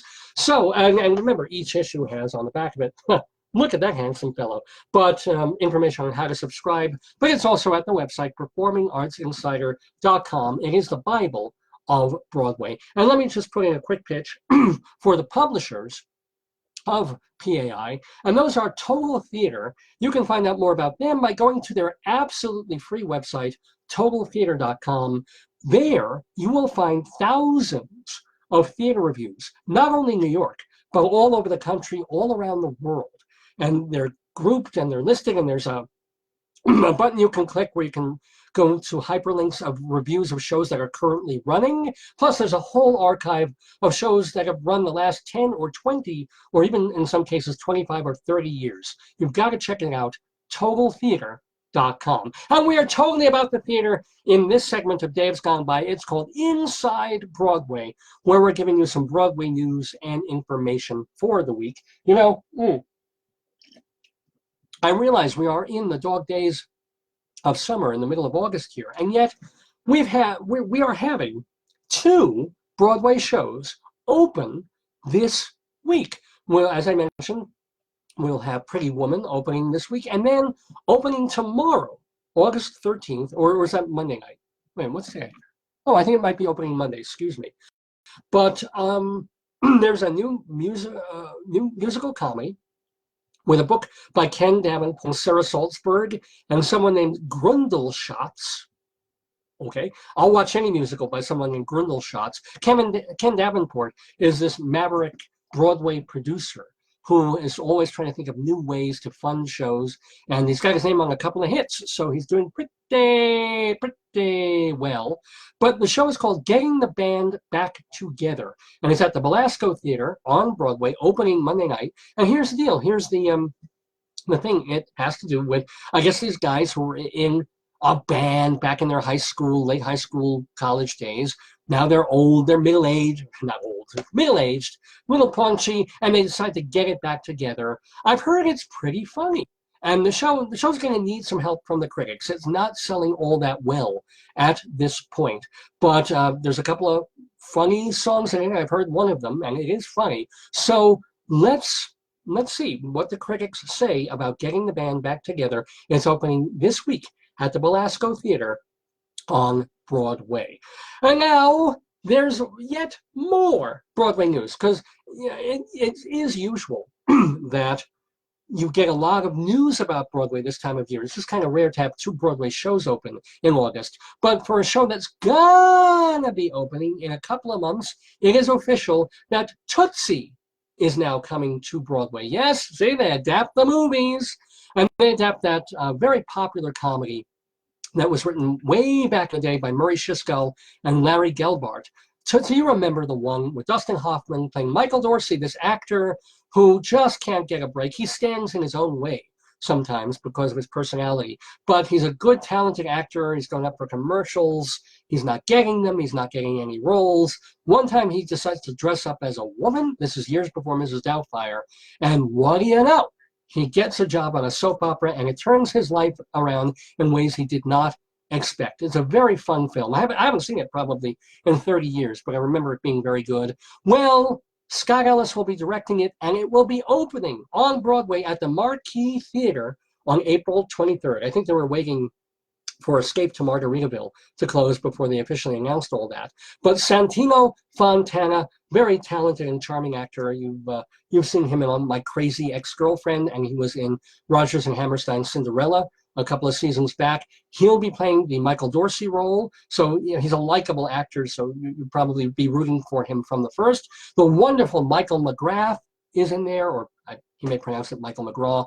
Julie Holston, our friend of the Daverhood, she will be in Tootsie, as will Reg Rogers and Sarah Stiles, who has been playing Sandy in the current and closing in a couple of weeks SpongeBob SquarePants musical. So the show will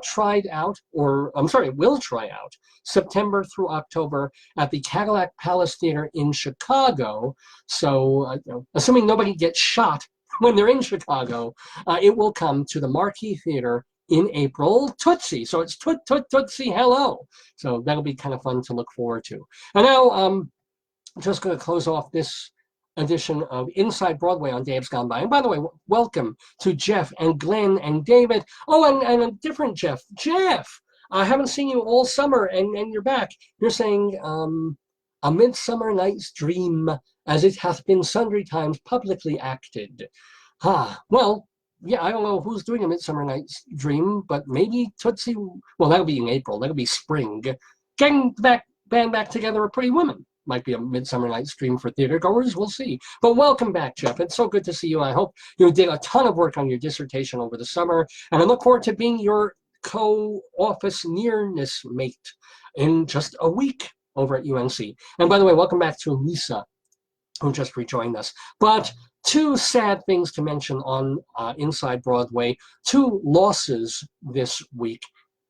One of them, and more should have been made of this, but John Glines died on August 8th.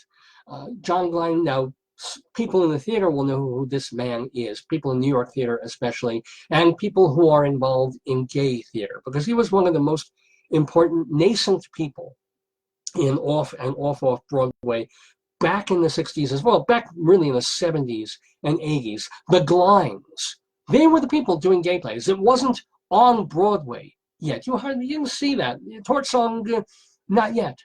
Angels in America, not yet. So if you were doing gay theater, which the New York Times wouldn't look at, which nobody would review, and yet there was obviously an audience waiting for it and ready to see it. And John Glines was the guy who started making it happen. He was a drama graduate at Yale, and then he actually worked in children's television. He was on he was behind the scenes on Captain Kangaroo and Sesame Street. He was writing for them. Then he started writing off-Broadway plays, but he created a production company and a place for gay plays to be done called The Glines. Shows there, and I never saw them because I wasn't going to the theater that much. It was a little too early for me, but I remember these shows playing. Shows like On Tina Tuna Walk, Men of Manhattan, Chicken Delight, and then came the 1980s and that next level. So you start really cheap, low budget, just getting the shows up, and then 1983, a little show called Torch Song Trilogy that he was involved in producing.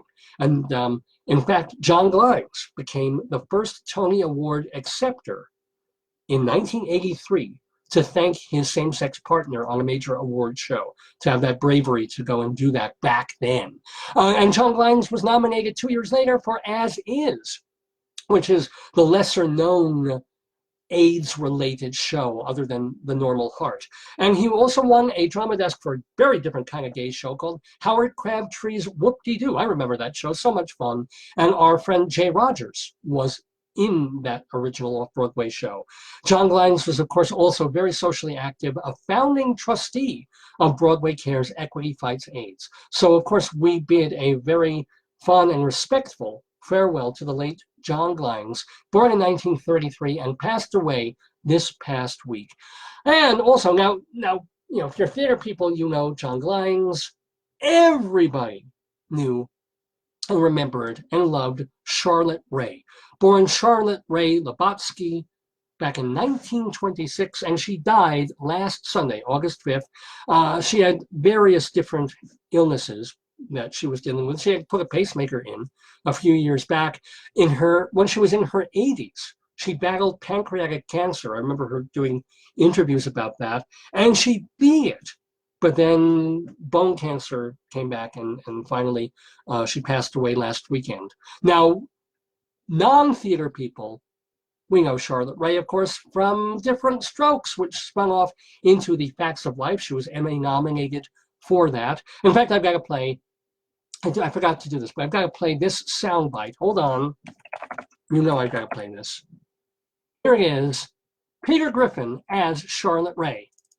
Girls, girls, girls. Oh, I love that. I'm going to do that one more time.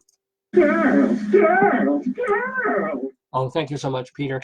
But yes, Charlotte Ray in The Facts of Life and Different Strokes. And what else? She was born in Milwaukee to Russian Jewish immigrants. As a matter of fact, her family, I think, was close friends with Golda Meir. If you didn't know, Meir was born in Milwaukee. She started doing summer stock at the age of 16, went to Northwestern University, but didn't graduate. She decided to just go to New York, take her chances, which brought her to Broadway back in 1952 in a show called Three Wishes for Jamie. And then probably one of the roles that really put her on the map, she was in that original off-Broadway three-penny opera. I mean, it was already, I think, a revival by the time they did it at Theatre de Lys, but that was the one that made three-penny opera kind of a standard in the repertory. She was in that, of course. It ran, and one of the interesting things about that show is it was treated, basically the only time this has happened, except for a special Tony won by the Fantastics, but it was the only time that an off-Broadway show had Tony Award nominations and wins, was that three-penny opera back in 1954 to 56. Anyway, she also, Charlotte Ray, had roles in Lil Abner in the 1965 Broadway musical Pickwick. She was in the Israel Horovitz play Morning, Noon, and Night. She was in the David Rabe drama In the Boom Boom Room in 1973, which led to a Tony nomination for her for Best Actress. And then, of course, she did so much television. She was in Car 54, Where Are You? She did Queen of the Stardust Ballroom. She had a featured role, and a funny one too, in the Adam Sandler movie, You Don't Mess with a Zohan, 10 years ago. So very funny lady. And of course, she is and was a friend of the Daverhood. She was interviewed by our own Rabbi Sol Solomon not that long ago, back in November of 2015. If you go to davesgoneby.com, you can easily find that episode or just the interview if you want to hear it. And as a matter of fact, when she was on the show, she was plugging her autobiography, The Facts of My Life, which she co-wrote with her son, Larry Strauss, son of her ex-husband, John Strauss, who divorced her, and she was talking all about this, when he admitted that he was bisexual. And that's what happened back in the day. Actors married actors, and they didn't know everything about their hobbies. But she was wonderful. She was wonderful on screen. She was wonderful talking to us in the Daverhood. So we certainly miss Charlotte Ray. And in honor of her, let's play a little bit, as much as Facebook will allow, of a song that our friend of the Daverhood, Sheldon Harnick, wrote. It's called The Shape of Things. Here's Charlotte Ray.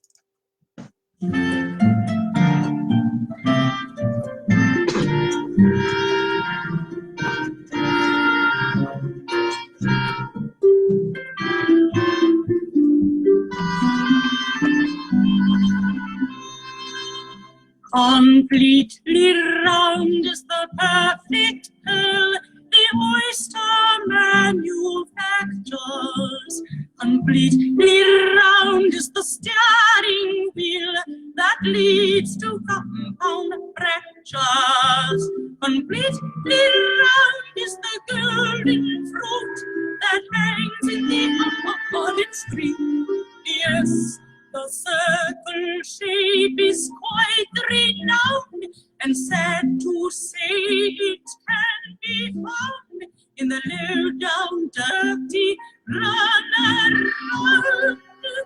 My true love gave to me, yes, my true love gave to me. Sorry to pop that down, but again, I'm trying to have Facebook not stop our video and stop our stream because they copyrighted music. And of course, that particular, usually you can get through a chorus and a verse of a song in about 30 seconds, which is the cutoff time. But in that one, of course, it takes a whole minute. But anyway, I hope you enjoyed a little bit of our friend Charlotte Ray, the late Charlotte Ray. Now we have a new friend of the Daverhood joining us with the one, the only, the Jewish Rabbi Sol Solomon. We're very excited about this. It is the artistic director of the American Shakespeare, is it Conservatory? Center, sorry, the American Shakespeare Center in Stanton, Virginia. Oh, you're gonna love this. It's Rabbi Sol talking with Ethan McSweeny on Dave's Gone By.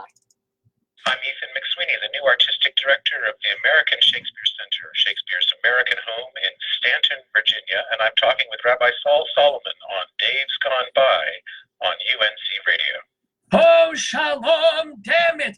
This is your old pal, Rabbi Sol Solomon, founder and spiritual leader of Temple Son of Bitches in Great Neck, New York. And I am so delighted to get all Bardian and Shakespearean with you today, because as you know, I love the theater and I love talking about even Shakespeare, which can be something of a slog, I have to admit, but not today, because we're going to be talking with someone who is taking over the American Shakespeare Center of Stanton, Virginia. His name is Ethan McSweeny. You know that name because he has directed on Broadway. He directed the 2000 revival of The Best Man with people like Spalding Gray and Chris Noth and Charles Durning. He also did that adaptation of the John Grisham book, A Time to Kill, with people like Patrick Page and friend Tanya Pinkins and Tom Skerritt. And, oh my God, he's directed so many places. He's at the Dublin Gate Theater, the Guthrie in Minneapolis, the Old Globe in San Diego, the Stratford Festival. We are talking with Ethan McSweeny and are delighted that he's taking the time with us today. Shalom, Ethan. Shalom, Rabbi. How you doing? How's it going? Very well, thanks. Now, how long have you been in this new job as artistic director of the American Shakespeare Center? 6 whole days. Oh my God. Mit Mazel McGlick. So are you settling in? Are you learning the phone system? I'm learning the phone system. I've almost got my email account going. Yesterday, I printed my first document. So yeah, it's a little bit like trying to jump on board a moving train right now, but it's a really exciting process. Now, this train was run for the last 30 years by the same guy, the guy who basically founded or co-founded the place. So how did you find out about this job, this opening, and what do you think that you bring to the table? So that's the reason they chose you. So American Shakespeare Center started out as the Shenandoah Shakespeare Express, and it was the brainchild of a guy named Jim Warren and his English professor, Ralph Cohen. And Jim was a student at James Madison University here in the Shenandoah Valley, and they had been going to see plays, Shakespeare plays in England, and they thought that they could do a better job. Mostly they thought that the plays were being done with too much decoration and scenery and all sorts of things, and the story and the authentic Shakespeare was getting lost. And so they was set about to produce in what is kind of called original practices, which means we go back and we look at how we think it might have been done in the Elizabethan era. And they had a lot of success, and I toured Virginia, they toured Maryland, they toured all the way to Maine and all the way to Texas. They got to 3 other continents, and they were doing their thing. And then the citizens of Stanton, Virginia, decided that they wanted to build a theater to help revitalize their really beautiful downtown neighborhood, which is one of the top 15 small towns in America, according to, I think, Fodor's travel guides last week. So they built, and they approached Shenandoah Shakespeare Express, and they said, well, what do you want to build if you would build a theater? And Shenandoah Shakespeare Express said, well, we're not sure we want to build a theater because our whole methodology is built on the fact that we tour, and because we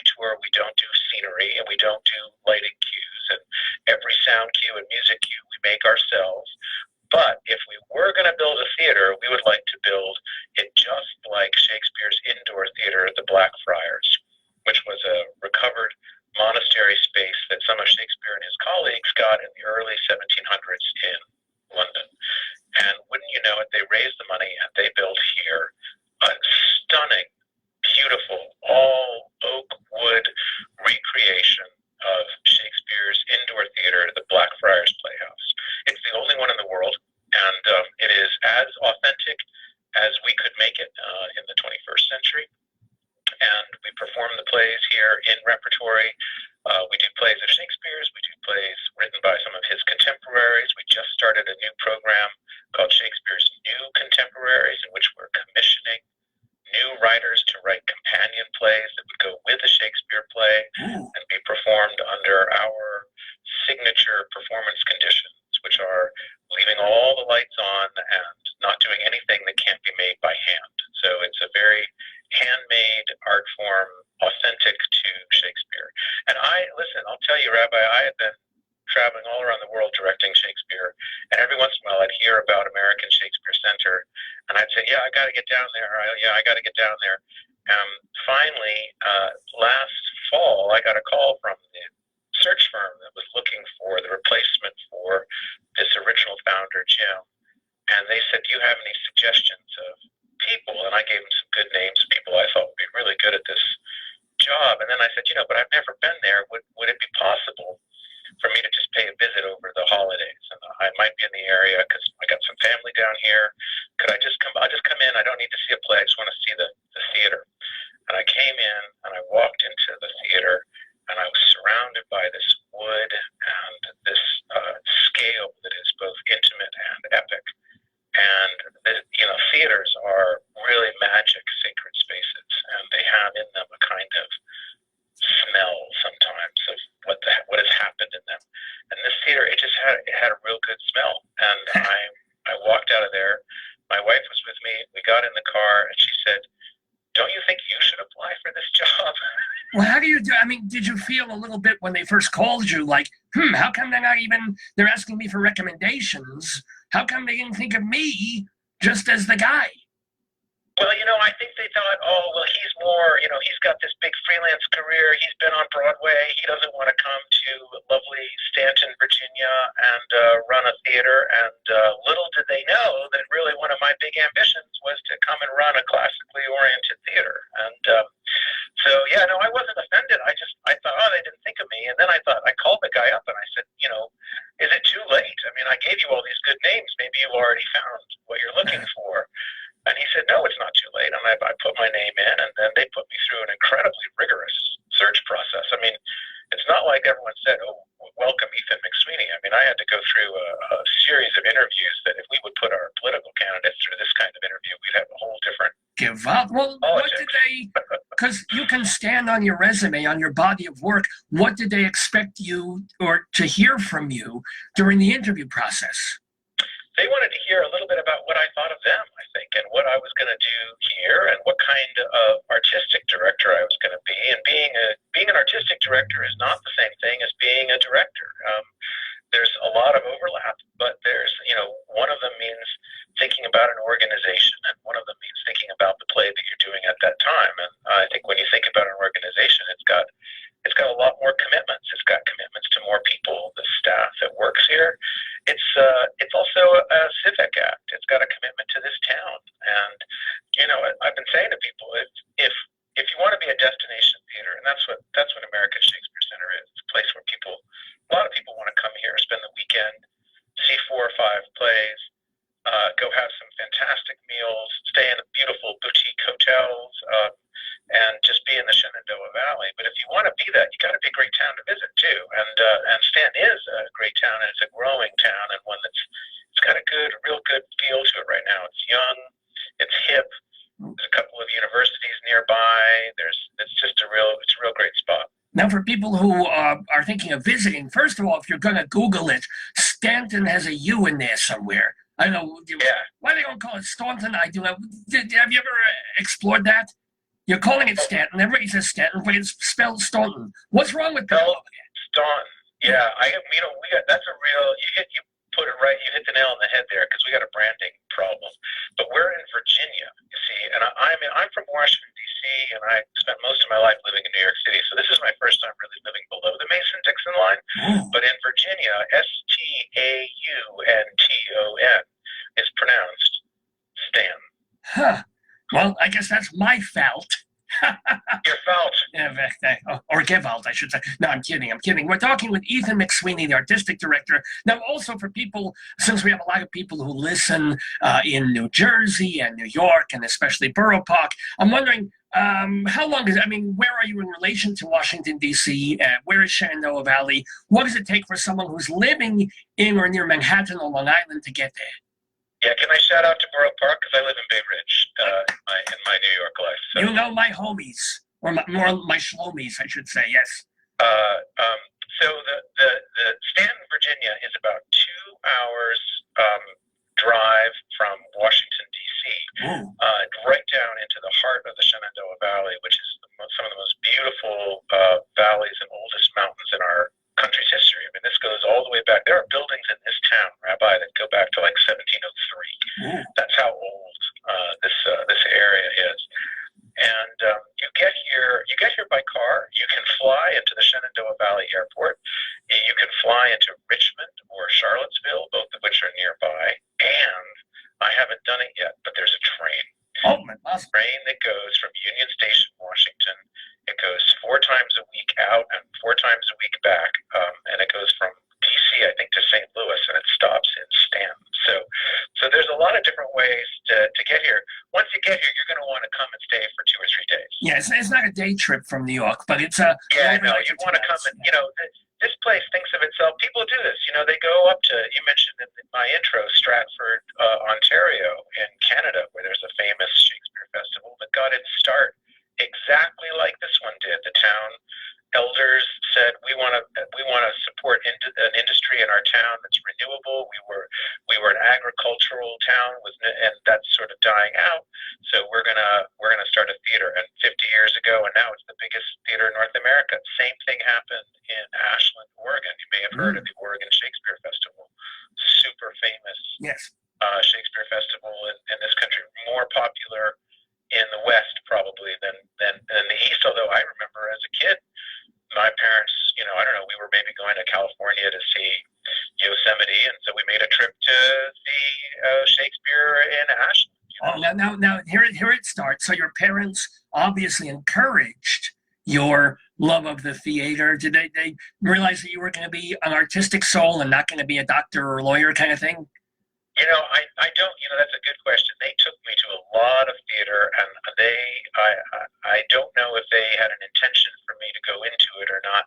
I thought I wasn't going to be in theater. I was going to go to college and do something else. I thought I was going to be a journalist or a foreign service officer or something like that, and I just kept at it, and theater kept finding me. And I think when you are born with a creative soul, the art keeps finding you.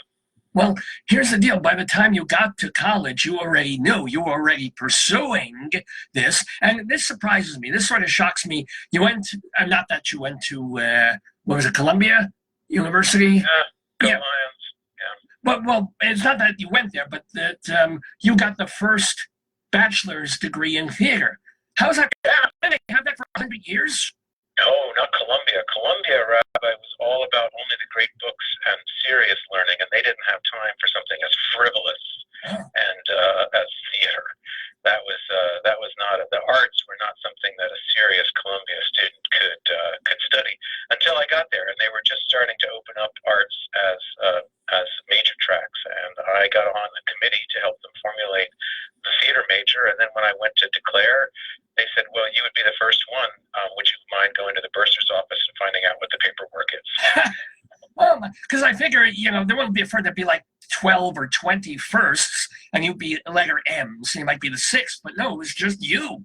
It was just me. And, we started a theater major there that I didn't know at the time, but I got involved in making it. But we said, let's make a theater major that fits into Columbia's values. So it will be heavy on literature and reading and cultural studies and art history and music music history.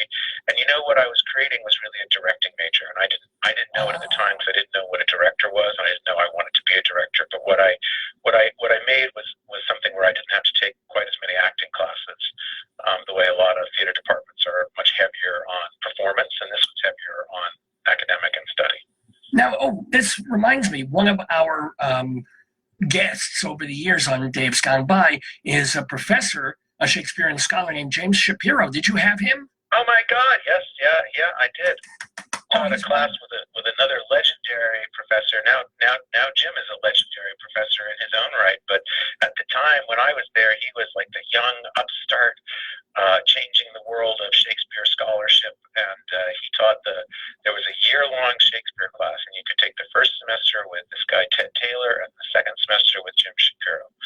Brilliant teacher, and his books on Shakespeare have been super inspirational. Oh yeah, and he also did a documentary about Shakespeare, his political parts of his plays and how they were affected by whether the Queen was in power or someone else was in power. If you ever see that, it's quite wonderful. Yeah, it's a great piece. And I like his stuff too about will and this sort of the year by year and sort of what he really lets you do a sort of deep dive into everything that's happening in this society. And you realize, of course, no writer writes from without their social fabric, right? So Shakespeare was a writer. He was just a guy, he was a guy trying to make a living writing plays, is really what he was. And that was as hard back then as it is now. Yeah. Tell me about it. But let me ask also, I mean, we talk Shakespeare, and you are, of course, now an artistic director of a Shakespeare Center, but you've directed all kinds of things. I mean, you directed stuff off Broadway like 100 Saints You Should Know. And the first time I heard your name was about a decade ago when you did an off-Broadway show that kind of took off as a sleeper hit called Never the Sinner. Did that kind of change your status a little bit? Did that give you more notability? Yeah, that was really almost 2 decades ago, but we're not counting. But it was a real big launch, actually, and that was written by a guy who nobody knew at the time. His name was John Logan, and he went on to write the screenplays for little films like Gladiator, a couple of the big James Bond 007 movies, a bunch of really, really great stuff. So, but Never the Sinner gave me a big start. It was a big splash. It got its start in New York at the American Jewish Rep over in Chelsea. A guy named Stanley Breckner was the artistic director, and he'd heard about my production of the play in Washington, and he gave us the spot in New York. And my friends and I had literally put the set in the back of a rental van, it was like the Beverly Hillbillies. We drove ourselves up to New York City, put our little set into his theater over there in the basement in Chelsea, and a couple of people couldn't come with us, so we recast a couple of people. I got another couple of friends to come and do the lights and stuff like that, and we opened, and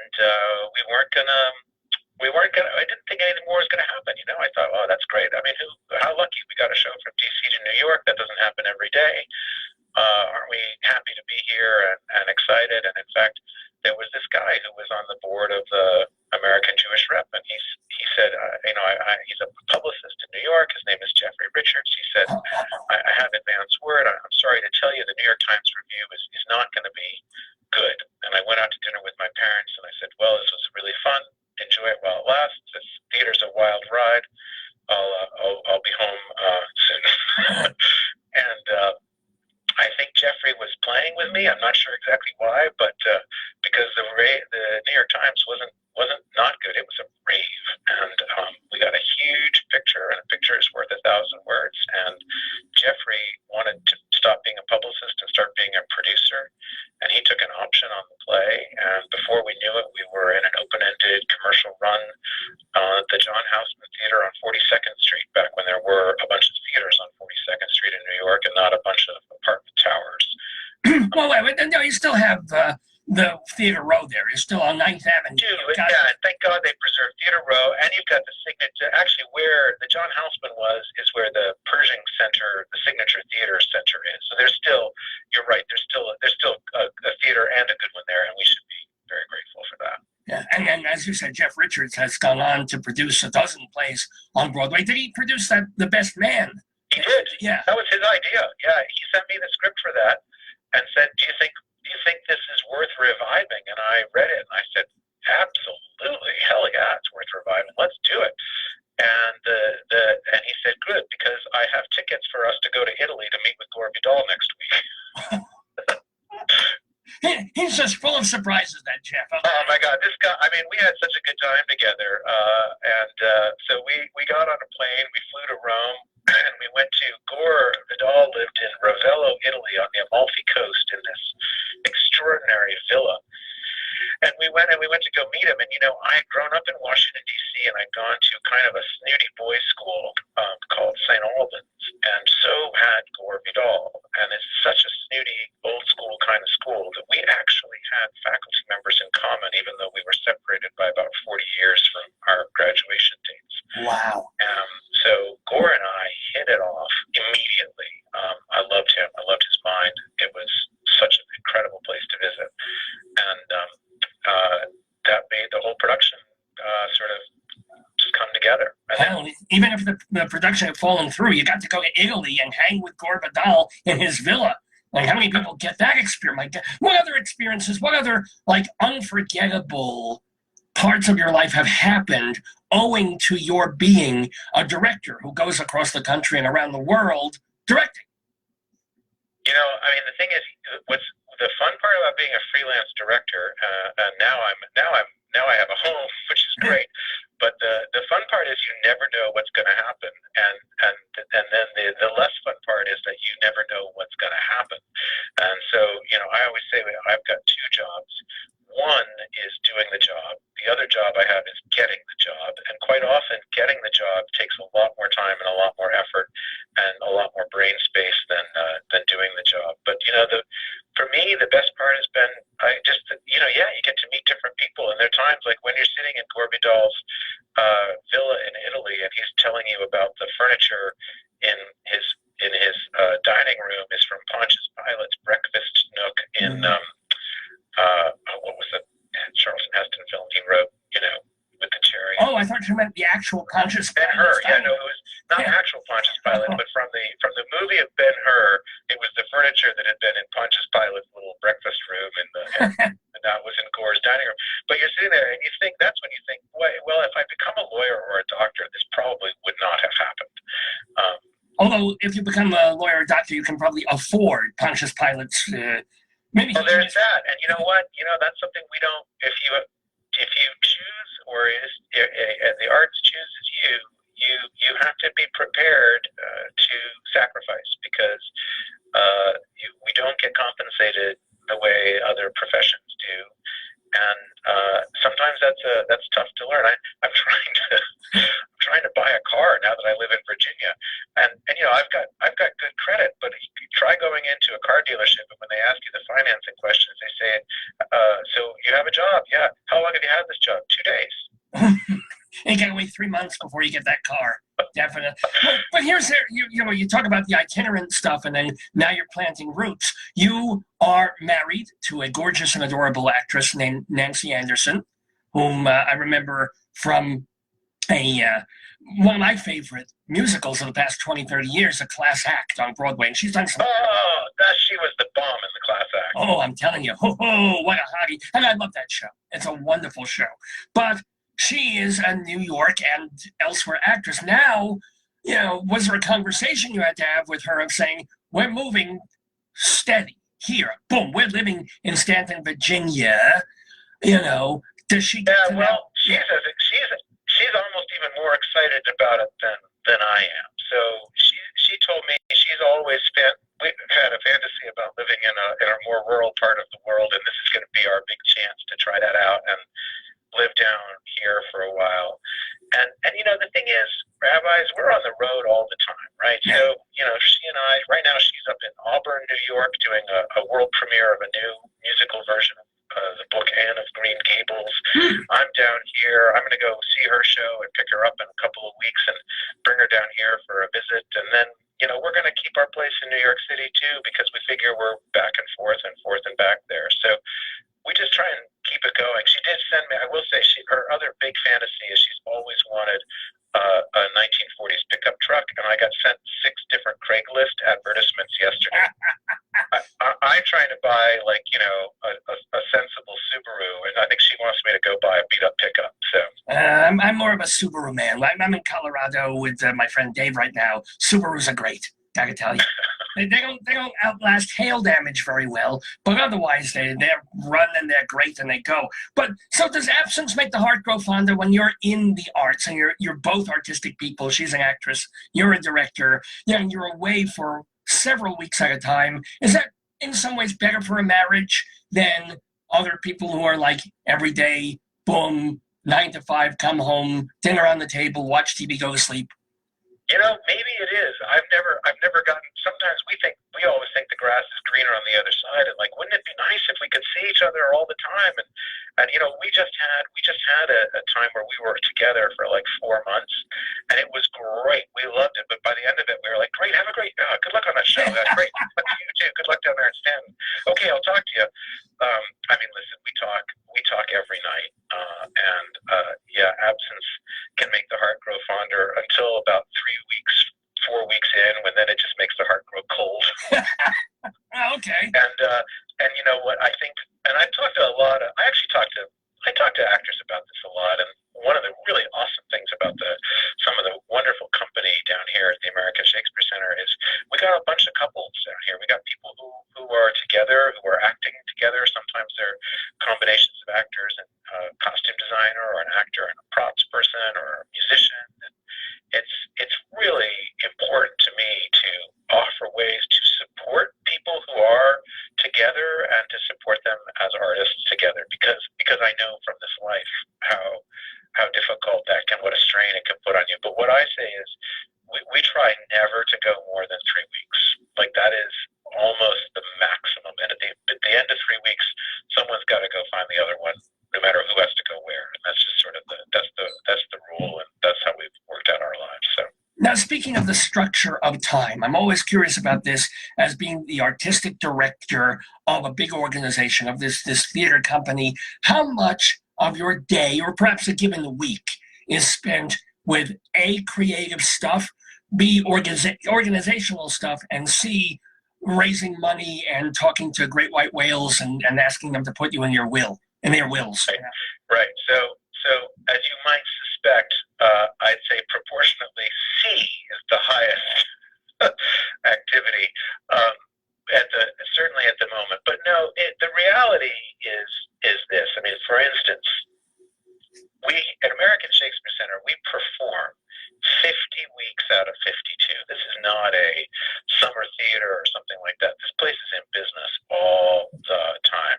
So we're always working on what comes next. I have a little window right now because I just joined up that the first show I'm going to direct won't be until next spring. So that's actually, you know, almost a year. Yeah.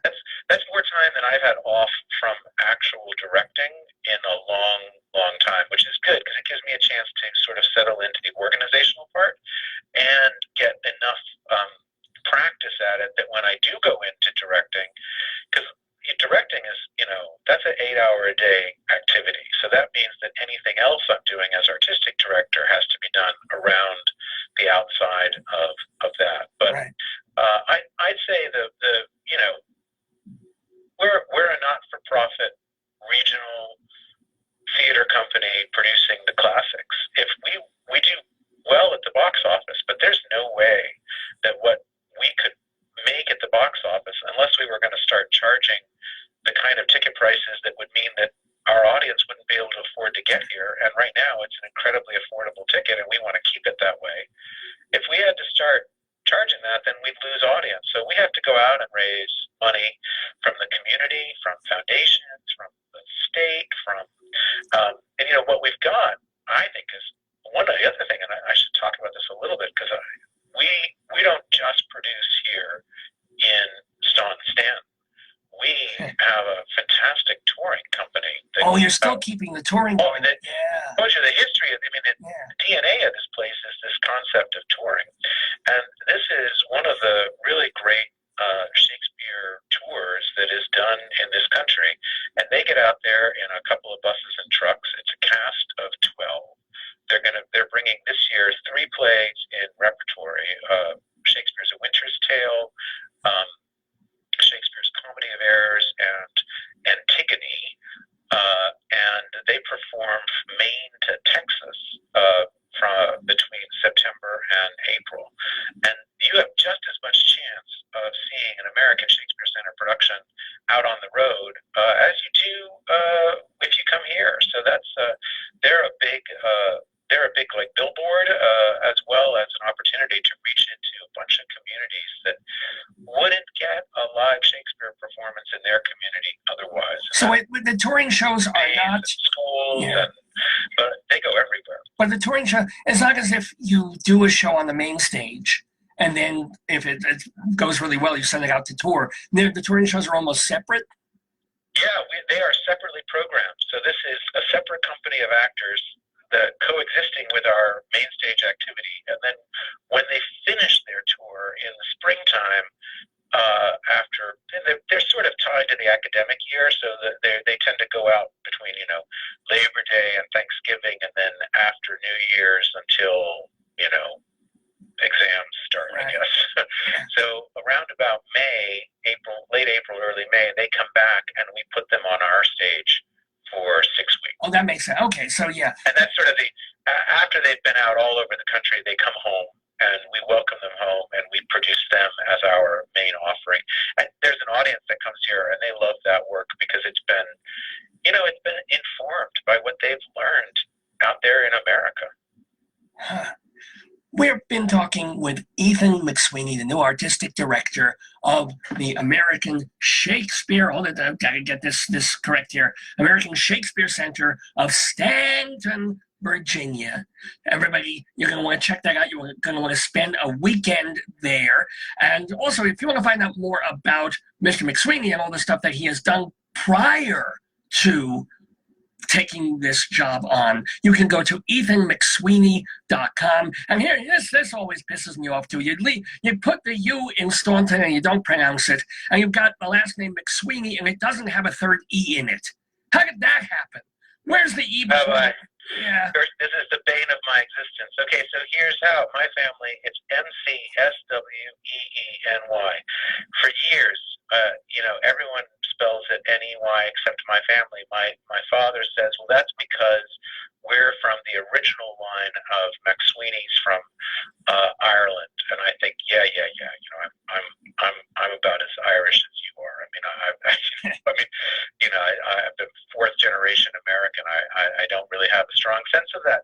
And okay, sure, Dad, sure. I'm sure that's what Granddad said to you, and we all believe that we're from the original line. It's just it's however some guy spelled it at Ellis Island when we came in, right? So I'm working in Ireland finally, and first off, I get back over there and I start directing plays, and I discover, guess what? I am Irish after all. It was really kind of fascinating to be surrounded by people who kind of look like me and thought like me, and I was like, I didn't really realize that I came from someplace. And a good friend of mine over there is a genealogist and historian and an actor, and he says to me, well, I'm not going to do his brogue, but he says, you know why you only have 2 E's? And I said, no, Denny, why do I only have 2 E's? He said, well, it's because you're from the original line in Donegal, and I know that because you only have the 2 E's and not the 3. Wow, so look at you. There, my grandfather and my father were right. It's a wonder you're not a raving alcoholic, come to think of it, if you're that Irish. I'm kidding, I kid. Yeah, no, that's the American side of me has taken care of that.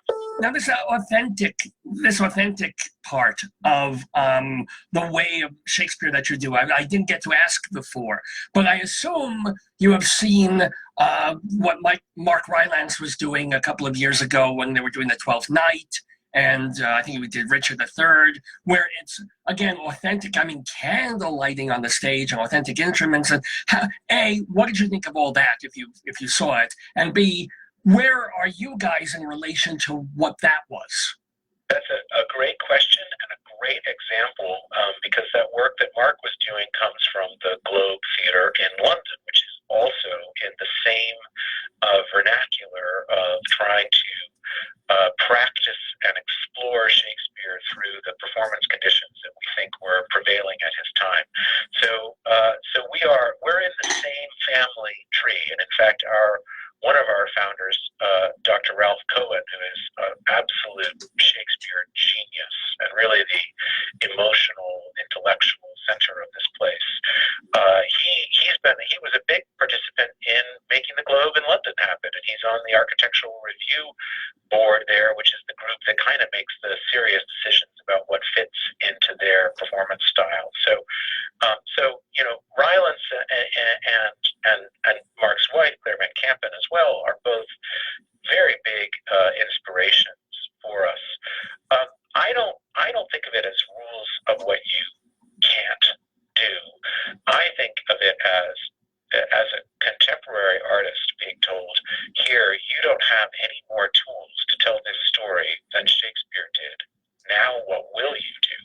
So it's more of a challenge to go play in Shakespeare's sandbox and bring who you are and see how it goes. So here's some of the things that are like that. We do what's called universal lighting. So we have electrified candles in our performance space at Blackfriars, and they stay on the whole show. So if you're used to sitting in the dark, that doesn't happen. And that changes the relationship of the actor to the audience in a way that is really phenomenal. And if you've never experienced it, you're going to love it, because what happens is you can't hide now.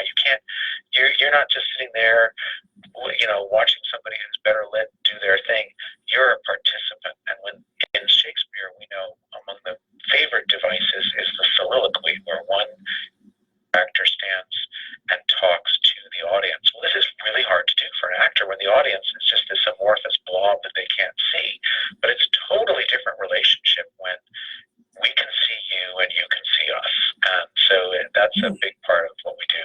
We also follow the staging, where the stage is a thrust stage, which means the audience sits on three sides. And in fact, at the Blackfriars, our best seats in the house are on the stage itself. And those would have been where the nobles sat, partly because they were the best seats, but also because they came to the theater to be seen at the theater. And so they wanted everyone to know that they were there and what they thought about the play. So those seats we call the gallant stools, and they are on stage, and you can buy them. And when you come, and I really encourage everyone to try them out. But if we haven't sold them all, we give people an upgrade on the spot. So we'll call out in the pre-show and say, if anyone wants to upgrade, we have 2 empty seats over here. So we can, it's like an airplane. You can get I love that. at times. Will you have groundlings, like throwing apple cores and things from the balcony? Yeah, we don't hand out apple cores and tomatoes. So that's a place where we're not quite as potentially authentic. And we don't require you to sit there silently, God knows, but we may not experience quite as much back and forth conversation as we think could have happened in the Elizabethan era. Well, maybe in the indoor theaters it wasn't as crazy as it was in the Globe. I mean, maybe in the indoor it was more a sense of decorum, since you had nobles, and it wasn't like this all-day, let's go to market and see a show thing that literally stretched all day with a 5-hour play and all this time in between, and commerce going on. Maybe, I don't know. I think that's entirely correct, and it's mostly because, it was nobles, and also the ticket price was higher, so it kind of kept some of the riffraff out. and yet, even back in 1603, they did Grease. I don't know how they. No, I'm kidding. I don't. It's a little joke there. We've done a few.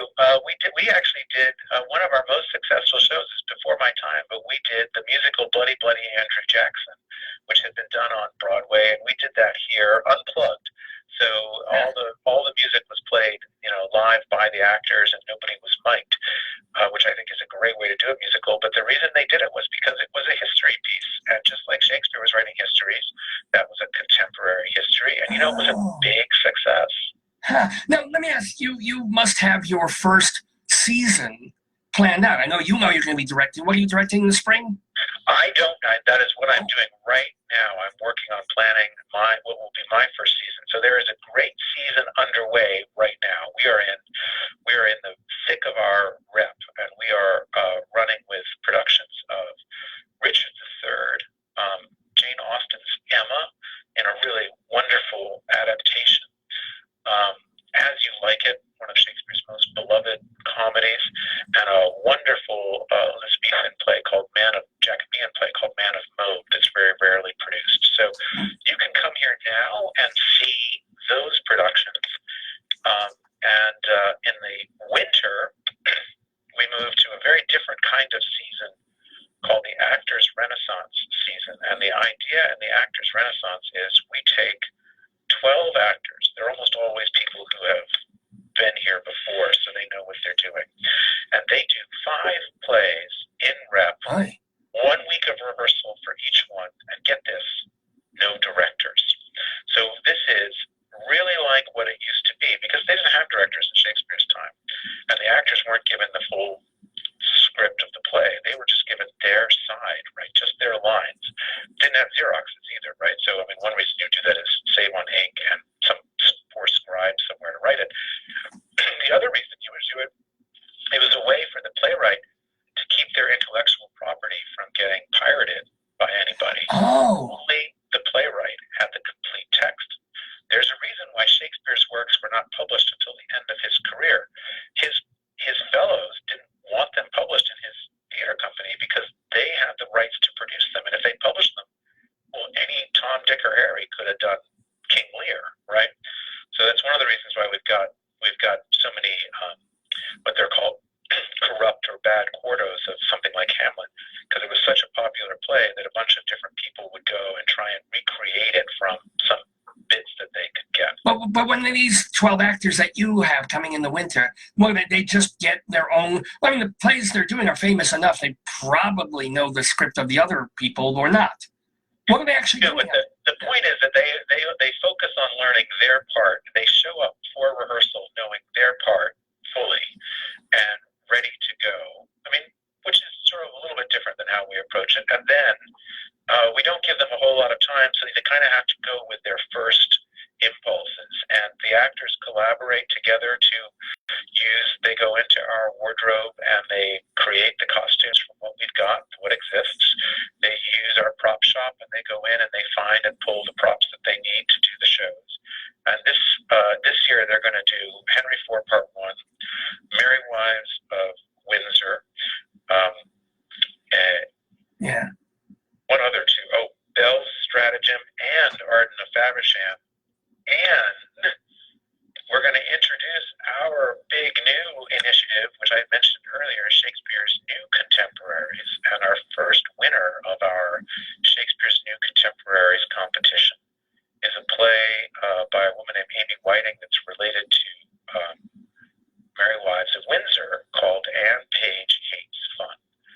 That's going to be done in the winter too. So we've got, I mean, there is so much theater being made here. It's really just well, you're 52 weeks a year, and you're a Shakespeare Center in Stanton, Virginia. Then let me ask you before we let you go, what first of all, and you don't have to name names or anything, but what's the worst experience you ever had directing not just Shakespeare but anything? What was like a hell show for you? I agreed to do an off Broadway play while I was very busy doing The Best Man, and I didn't read the play really carefully. And I read it once, it looked good, I agreed to do it. I sent it to a designer friend, and the designer friend said, sure, let's do it. And because he and I were doing it, some other friends of ours said, sure, let's do it. And because we were all doing it, this incredible cast came together to do it. And then we all got there at the first day of rehearsal, and we read the play, and we all looked at each other and we went, this isn't very good.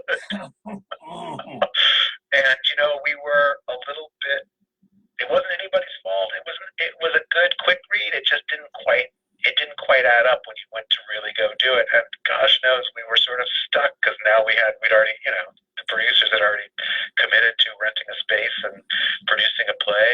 And I even went to them and I said, get out while you still can. Why don't we just hold up shop? And they were like, no, we need to produce this. And so we all went forward into it knowing full well that it was going to be a bloodbath. And boy, was it. Oh, dear. Well, the producers are at fault too. I mean, they probably read it more than you guys did. So they chose. Did they have an ulterior motive? I know. I helped choose it. They'd actually sent me another play, and I'd read that one and said, I don't think this one. And they sent me this one, and I said, okay, maybe. And then they said, okay, maybe is good. And I said, maybe is maybe. And then they said, okay, we're in. We're doing it. And then, before I knew it, I was doing it, and I thought, okay. I was young. I wasn't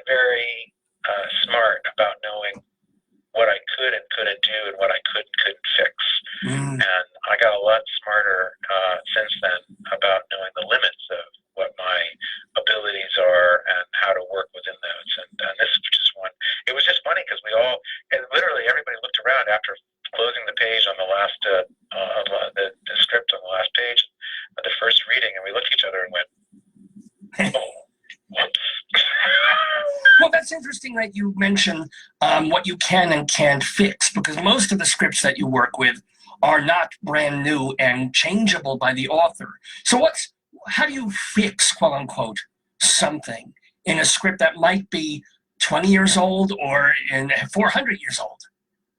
Well, I mean, if it's a new work, then we're working with the author, and the author is the primary creative artist in the theater. And when I'm doing a world premiere, I always say it's not my world premiere; it's the writer's world premiere, and they are the final decider and arbiter of what goes and how. And I want them to have an absolutely, their experience is the most important one to me. And that when you're working on an older play, if it's 40 years old, it's one thing, because probably there's an estate that still has some control over what you would do. So like when I did a recent Long Day's Journey into Night by Eugene O'Neill, the theater wanted me to cut it because O'Neill wasn't kidding. It was a long journey into night. But I said, sure, I want to do it, but we got to make sure we run the edits that I make have got to be run by the estate to make sure they approve. If it's a 400-year-old play like a Shakespeare one, well, there's no copyright left, so it's all public domain, which means we have a lot of latitude as the interpreter to look at the text. And with a Shakespeare play, one of the great things about the work we do here at American Shakespeare Center is we do it super fast, because famously Shakespeare comes out and says in Romeo and Juliet the 2 hours traffic of our stage, but most productions of Romeo and Juliet are 3 hours long. So we believe that it was done at a really great clip without transitions, people talking continuously. It was a really vigorous exercise. But we still find that we have to cut the plays a little bit to get them into the 2-hour window.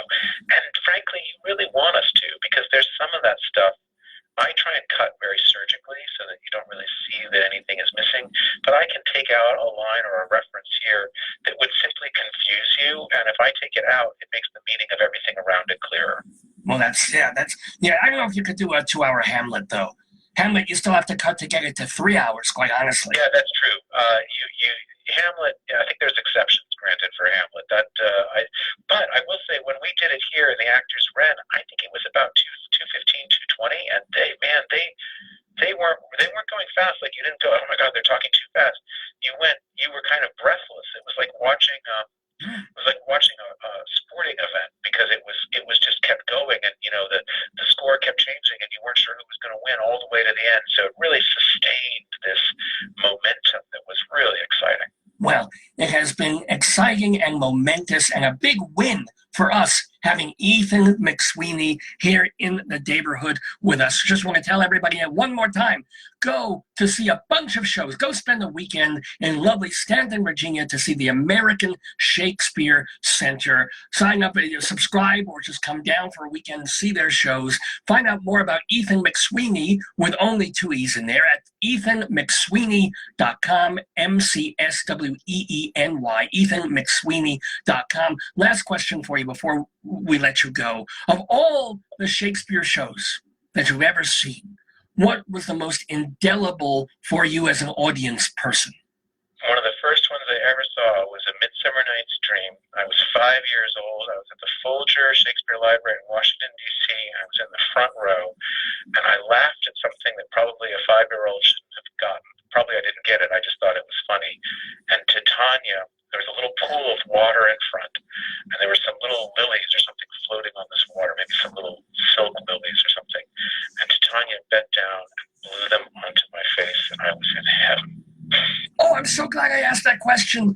Oh, we are in heaven, having talked to Ethan McSweeny in the Daverhood. Mr. McSweeny, I just wish you so much success and creativity and funding for this theater and for you in your career going ahead. It has been a delight, and we thank you, and shalom to you. Shalom, Rabbi. It's been wonderful to talk to you. Rabbi Sol Solomon there, talking to Ethan McSweeny, the new artistic director of the American Shakespeare Center in Stanton, Virginia. Everybody, sure sounds like a fun season to go see, and the plans that he has for the theater. So we thank him so much for being with us in the Daverhood. Thank you, all of you, for joining us every week here on Dave's Gone By, because we're here every Saturday morning from 9 until noon or thereabouts, coming to you from the wilds of Greeley, Colorado, in a different place. We're making whoopee today. Actually, we're not. My wife might be listening, but no, I'm not making whoopee with anybody. I'm just making whoopee on radio and Facebook and podcast, as I do every week doing the Dave's Gone By program. Thanks so much to David and Lisa and Lawrence and Jeff and Frank and another David and Melba and all the folks who have been watching us all morning long. Are we done? No, we're not done. Of course we're not done. We have, oh my gosh, ladies and gentlemen, coming up very shortly, the finale of A Cow for Hansel. Yes, that is true. We've got A Cow for Hansel. We've been reading it for 4 bleeding months and having fun with it, no question. But this is the week that we get to the very last chapter, which, I swear to you, which really is called, here it is, The Beautiful Cow. You don't want to miss this. This is the finale of A Cow for Hansel. We'll be doing that. And also, what do we have? We've got Rabbi Sol will be back with us shortly doing a rabbinical reflection. He'll be telling some jokes and giving their Judaic interpretations to them. And, oh, Dave's Big Dictionary. That's where we take a word from this happy little book, which has 75,000 words in them. And I picked a word at random earlier in the show, and then it's going to be my job to talk for 5 or 10 minutes somehow about the word, about what it means to me, some anecdote. I'm still working on it because I came up with the periodic table of elements. That's what my finger landed on, the periodic table, ladies and gentlemen. There's actually the chart in this book. I'll show it to you later. But anyway, that's coming up. Also, Friends of the Daverhood coming up. So do not go away, even though it is almost 11:30 Mountain Time here for the Dave's Gone By show. It is our 662nd episode of the program. If you want to hear almost all of the other 661 of them, you can. Just go to the website, davesgoneby.com. Remember, it's Dave like my name. davesgoneby.com. There are archives going all the way back to our very first episode, October of 2002, late night on Long Island. Well, it wasn't that late. It was late evening on Long Island radio. We were an hour long back then. Then we moved to an hour and a half. Then we scaled back. Then we were just online for a couple of months and then moved to Colorado, was working or doing this show for about 7 years at UNC radio station's auspices.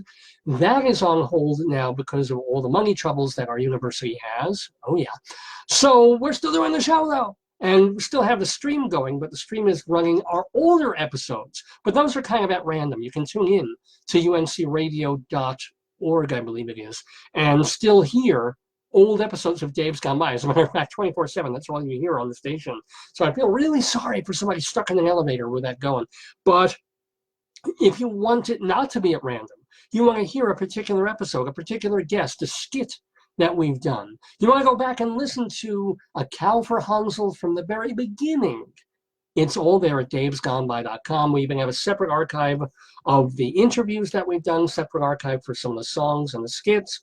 davesgoneby.com, you gotta check it out. And by the way, do check out our sponsors, Hewlett Minuteman Press, the copy kings of Broadway. Since the mid-1970s, the Toron family has owned and operated Hewlett Minuteman right in the heart of Hewlett, Long Island. And they do, well, they're a copy place, they're a franchise of Minuteman. But the Toron family, and I've worked with them for all these years, they're great. They do quality work. They're great people. So if you come in with one page, single-sided, black and white, yeah, they can do that for you. Double-sided black and white, double-sided color. If you need a bunch of pages stapled or laminated or spiral bound, they do that too. They will put your name, address, your logo of your company. I'm sorry, there's some kind of siren outside. Your logo on a piece of clothing, a pen and pencil set, anything that you need to help your business grow. Hewlett Minuteman Press can help you do that. They're open 5 days a week during the summer, and then once the fall really hits after Labor Day, they'll also be open half a day on Saturdays. So give them a call. 516-569-5577. Area code 516-569-5577. It is now the dog days of August. Not too early to think about holiday cards and Jewish New Year cards. They're known for that, as well as wedding invitations. Hewlett Minuteman Press, they are the copy kings. And if you tell them Dave sent you, you get 10% off any job, big or small. So give them a call, 516-569-5577, Hewlett Minuteman Press. Well, we are not pressed for time here. It's only 11:30 with so much more to do on Dave's Gone By. So we thank you so much for staying with us. Let's do, since we're being cultural, since we're talking about the theater, let's move to something even more hoity-toity. Poetry.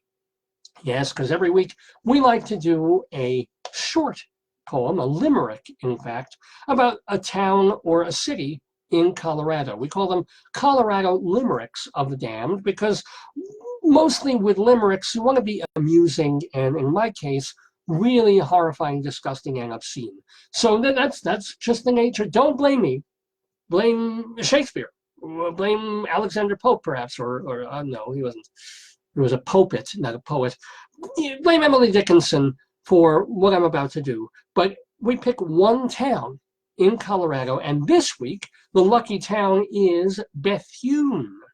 Bethune, Colorado, which of course you haven't heard of. Why should you have? But point of them is it's a tiny little place. Back when they did the census in the year 2000. In the year 2000, there were only literally 225 people in Bethune, 75 families or something like that. I don't know if it's mushroomed over the past 18 years. I doubt it, but maybe there's 300 people living there now. Bethune, Colorado, really not known for much at all, except it was the birthplace of actor Denver Pyle back in like 1920. That's, you've got a Pyle from Bethune, Colorado. And so in his honor, and in the honor of everybody living there in Bethune, Colorado, this is our Colorado Limerick of the Damned. A limerick is a comic verse of 5 lines, in which lines 1, 2, and 5 will end with words that rhyme. And likewise, verses 3 and 4 also end with words that rhyme. So this is a limerick.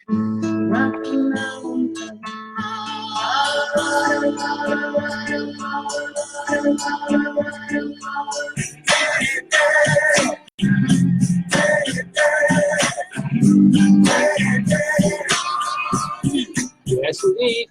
Our Colorado Limerick of the Damned for this Saturday, August 11th, 2018, for the town of Bethune.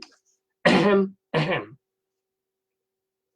A bawdy old bitch from Bethune would rise from her mattress at noon. My husband, she'd grin, is ugly as sin. Thank goodness he's hung like a coon.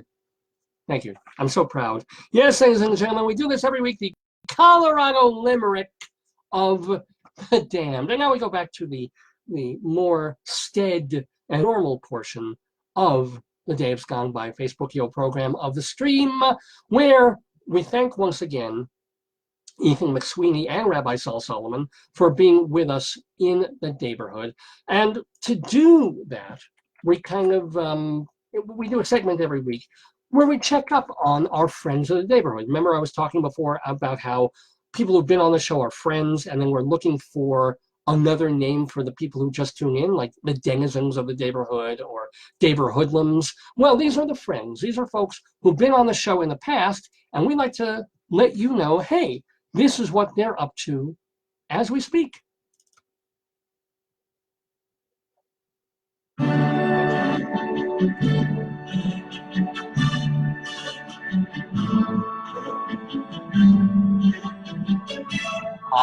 Friends of the Daverhood time here on Dave's Gone By. We'll leave the music going just lightly in the background, perhaps. Yeah, that'd be okay. Anyway, actually, we've got to start with a sad one, unfortunately. We want to, we already mentioned that we lost Charlotte Ray last week. She was on the show about 2.5, 3 years ago. We want to express our condolences to the actress Julie Holston, who lost her husband, Ralph Howard, this past week. Ralph, if you've heard about Ralph, he was on the Howard Stern show. He was a staffer there, but he had been battling lung disease for a while. And it's kind of interesting because we were going to mention Julie Halston anyway. We did earlier because the great news came this week that Tootsie was coming to Broadway and she would be in it.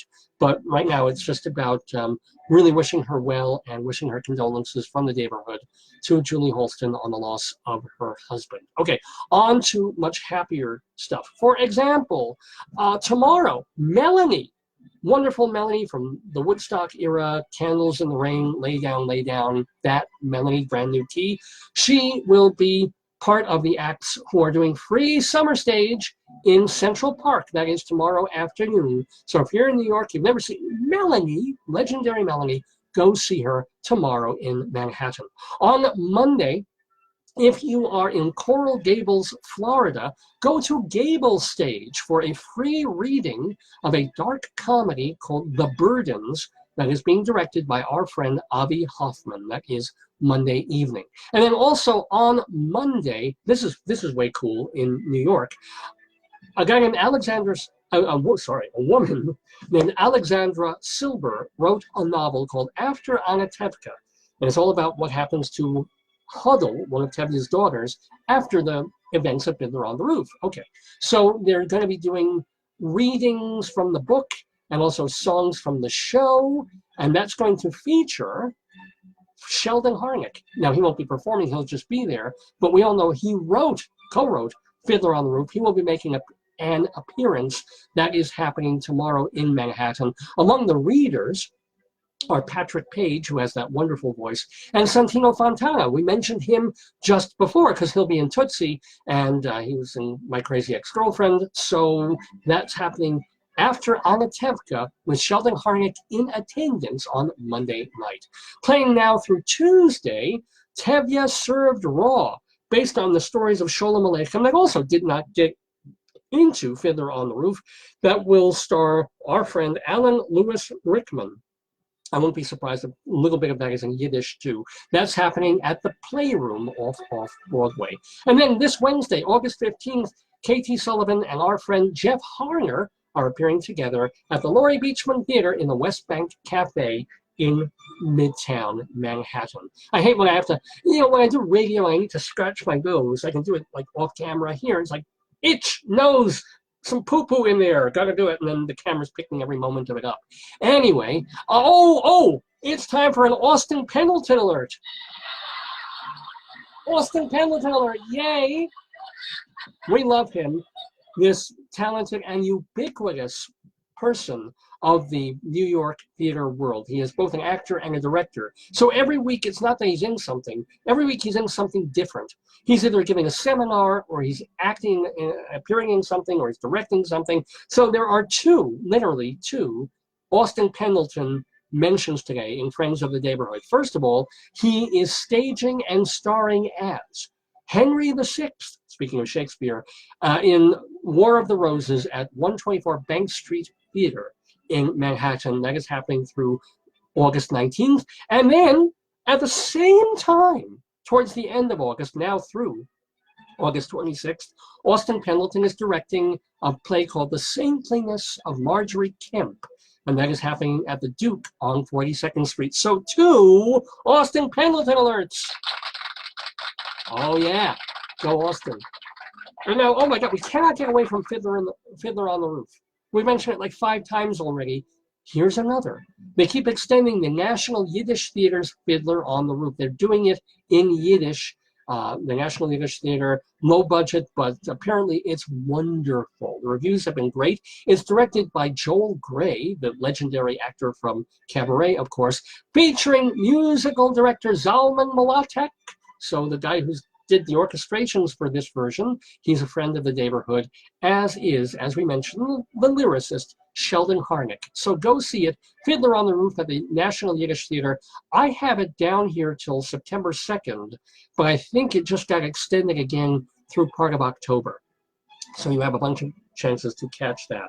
Also, speaking of chances to catch, you have Desperate Measures, a very well-received musical comedy at the York Theatre, which features music by our friend David Friedman. He actually won the 2018 Drama Desk Award for Desperate Measures. Go see it at the York Theatre off Broadway. Now, moving to Broadway, we know The Band's Visit, which has a score by David Yazbek, our friend. That's at the Barrymore Theatre, and now it is on sale through February of 2019. It's in an open run, but you can buy tickets anywhere between now and February. Come From Away, a show I absolutely loved on Broadway, features a score by Irene Sankoff and David Hine, and I think also the book is by them too. That's at the Schoenfeld Theater.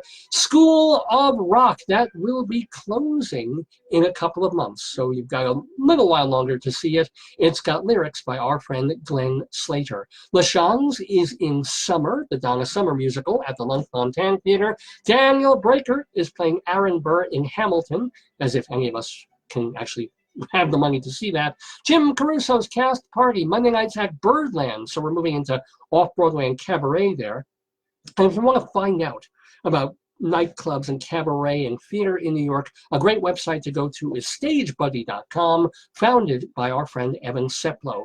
Speaking of websites, you know Dr. Demento is still doing Dr. Demento shows, new ones and archiving the old ones at drdemento.com. And in terms of TV, there are count them, two television shows on Manhattan Cable that review Broadway and off-Broadway theater. One of them is called Two on the Aisle, and it features both of our friends, Charlie Gross and Leslie Hoban Blake. And then there's another one called High Drama, hosted by Eva Heineman. You can see them both on Manhattan Neighborhood Network, mnn.org. Give a shout out to Bob Cudmore, doing podcasts about upstate New York history at bobcudmore.com. Giving a shout out, of course, to Catherine Russell, who has been off-Broadway in Perfect Crime since that thing opened 31 years ago. She has spent more than 21,000 hours on stage in that play alone. Going to give a shout out, let's say, to who else? How about to Jeannie Lieberman, a critic and also the editor of theaterscene.com. Theaterscene.com. Yeah, and go read, in this time that is so horrible for newspapers, you can still read Phil Mushnick writing about sports in the New York Post. Well, I hope I've been a good sport in championing the Friends of the Daverhood.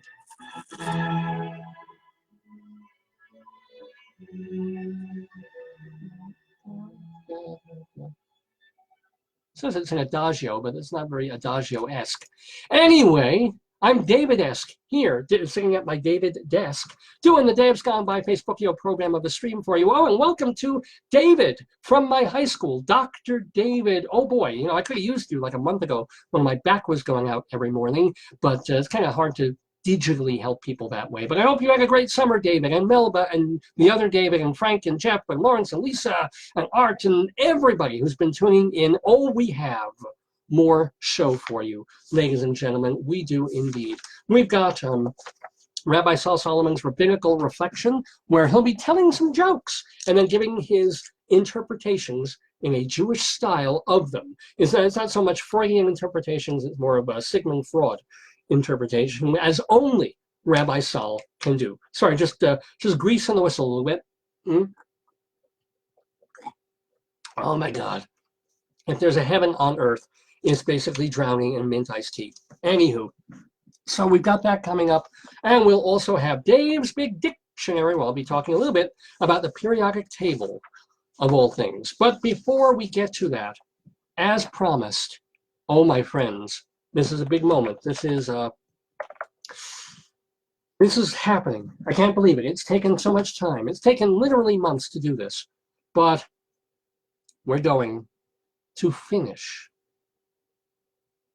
A Cow for Hansel. Yes, I know. Gather around your computers, hug each other closely, make your popcorn, put up that roaring fire, even though it's 90 degrees everywhere in America right now, because we're going to tell and finish telling Erna Holyer's story about Hansel und the Cow, that he has spent this whole book trying to get.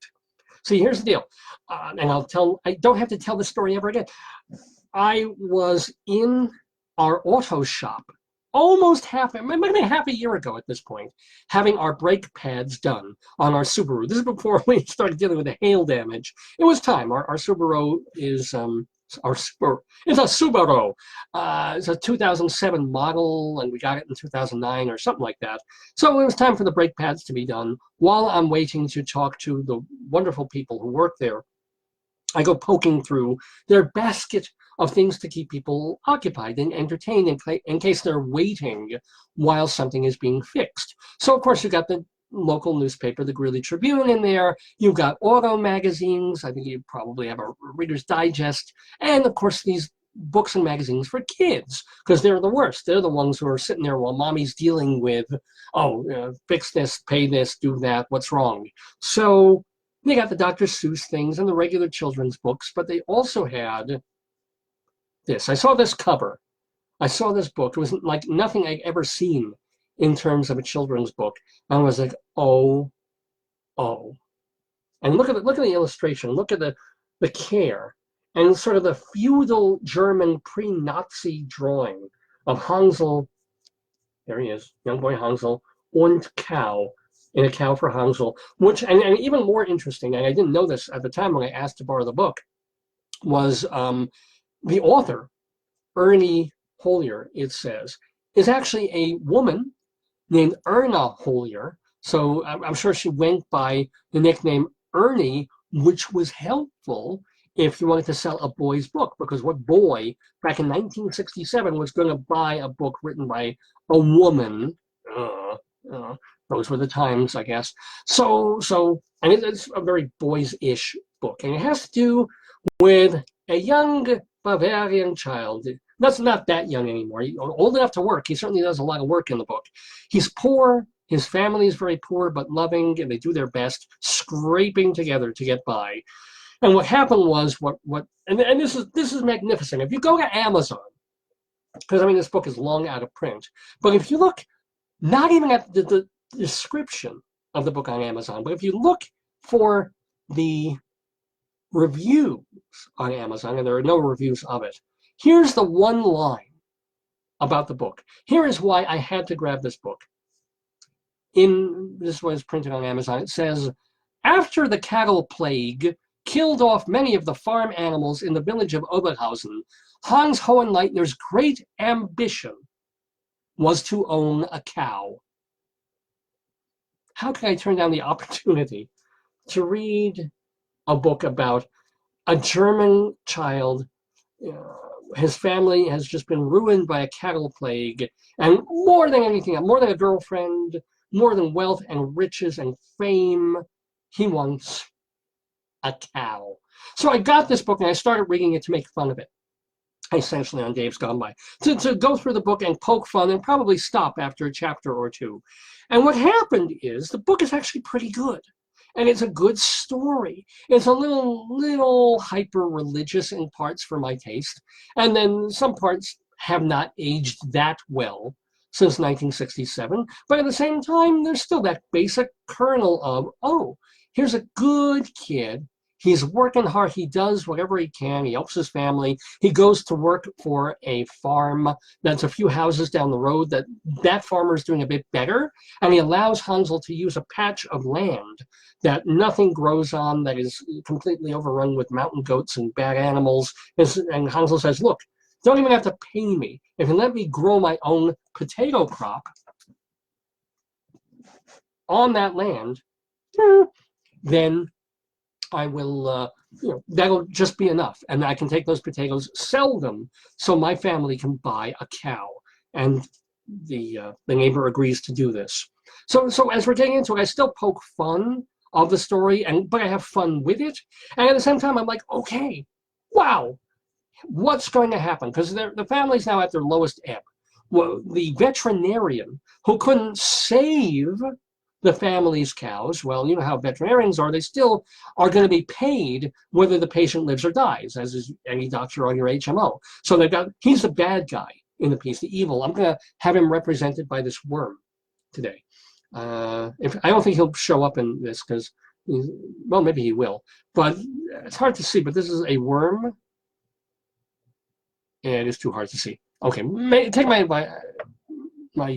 word for it. That is a worm. He will play the veterinarian today. Now, this veterinarian is telling the family, "Oh, you owe me this money, and you're paying me 10 marks or 10 crowns a month. It's not enough. And if you're not paid by November, end of the month, you will be thrown out of your house." And the family is now worried that they're going to have to move to the big city and live with family. It's kind of an Anatevka moment for the Hohenleitner family.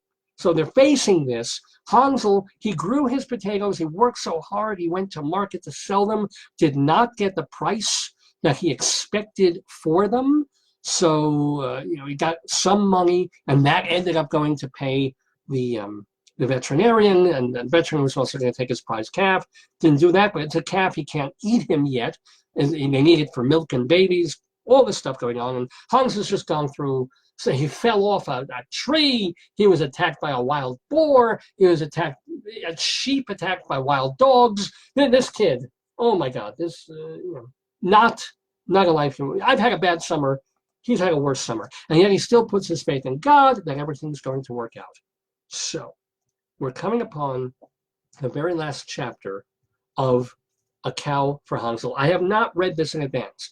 Usually I take a few moments to skim the chapter to see if there's anything funny or cute that I can poke fun at. But I'm as curious as you about how this all turns out. So I don't know. I mean, I'm assuming it's going to end happily. We don't know. It could be a Stephen King kind of a thing. We're not sure. So at this point, Hans, and where we last left off, the father was going back to meet with a banker again. He early in the book, he and the dad go into town. Dad meets with a banker and can't get the loan that he needs. He just doesn't have the collateral for it. But now something might change with that. So they're in town, they're meeting with a banker, the father's meeting with him and calls Hans in to meet with the banker. We conclude now. Hansel and Cow with a chapter. Read it, kiss it. I feel like Max Bialystock finding Springtime for Hitler. It's like, oh, touch it, kiss it. A beautiful cow, the beautiful cow. Oh, wow. Ha. It's normally lighter in my office. I'm going to wear my special 3D glasses for this. 3D just means that I can see three things at once, and my name's Dave. Ah, much better. "This is my boy, sir," said Papa, introducing Hans to the banker. Hans shook hands with the elderly, smooth-skinned man. A huge diamond glittered on the banker's little finger. Have banksters changed any? I wonder if back in those days, too, they were lifting restrictions on fraud. But anyway, "Your papa tells me that you are an enterprising young man. He says you are conscientious, courageous, a hard worker, and very persevering. I like this combination." Hans did not know what to say. Hans is going to be played, normally potatoes play potatoes in the book, but we're giving Potato the honor of playing Hans. So Hans is just standing there being like aghast at these nice words from the banker. Wow. Very nice. Okay. The banker leaned back in his brown leather chair and studied Hans. "Your papa says you worked for Mr. Kaiser all summer and went into the potato business besides." "I can play two roles, Daddy." Okay, you can be Potato again. "Yay, I'm Potato! I'm also, Hans, but I'm Potato now. Whee!" Okay. Don't hog the spotlight. Hans looked down at his shoes. Well, he's got one of his shoes off at the moment, but there you go. Let me pull this down. This is kind of distracting me here. That's better. Hans looked down at his shoes. He says, "The potatoes didn't bring in very much money, sir. Papa could pay back the loan if I had worked for wages instead." "Don't blame yourself, Hans. We all suffer setbacks at times. It is part of life and cannot be helped. Setbacks teach us to be smarter next time." "Yes, sir." Says, I don't know why Hans suddenly went falsetto. maybe because normally Potato talks in falsetto. I'm going to do Hans in more of a regular voice, but kind of interesting that Hans didn't make any mistakes at all. He worked his ass off, and he has to listen to some banker tell him, well, yes, setbacks tell us what we did wrong. It's like, he didn't do anything wrong. The cattle were dead. He had no choice to do what he was doing. Anyway. I like the way you tackled your problems, Hans. It shows me that you don't take the easy way out. With a farmer like you coming up on the Hohenleitner farm, there isn't much risk in extending the loan. The banker smiled magnanimously. Aha! You mean we can stay on the farm? The banker nodded his balding head. Had to throw that part in. Okay, there we go. Nod. It's good your father came in before the first, because I can do something for him. The banker rose. The teller will take care of the paperwork, Herr Hohenleitner. It has been nice meeting your son. He is a fine young man. They shook hands with the banker, then headed for the door. Hans noticed out of the corner of his eyes that Papa brushed something out of his eyes. The farm was saved for the moment, but it still did not have the young cow with calf that would put it back on its feet. But at least, okay, spared for a little while.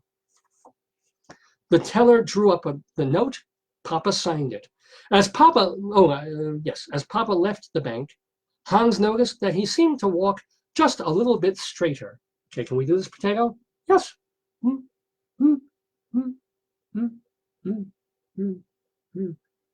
Well done, Potato. Well done.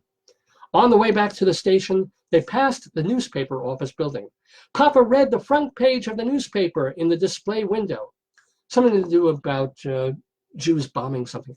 Just kidding. Hans scanned the for sale advertisements. He noticed that the columns were filled with articles and animals people wanted to sell or trade. Some of the town's farmers offered cows in exchange for hay. Several farmers wanted to trade potatoes for hay. Hay! Nicely done. Hans turned the puzzling situation over in his mind. Could it be that the town's cattle had not suffered from the hoof and mouth disease? Could it be that the young cattle that had spent the summer high up in the alpine pastures had been spared? Or could it be that the town's farmers had planted everything to potatoes like the Kaiser farmer, and they were now short of hay? See, yeah, hay.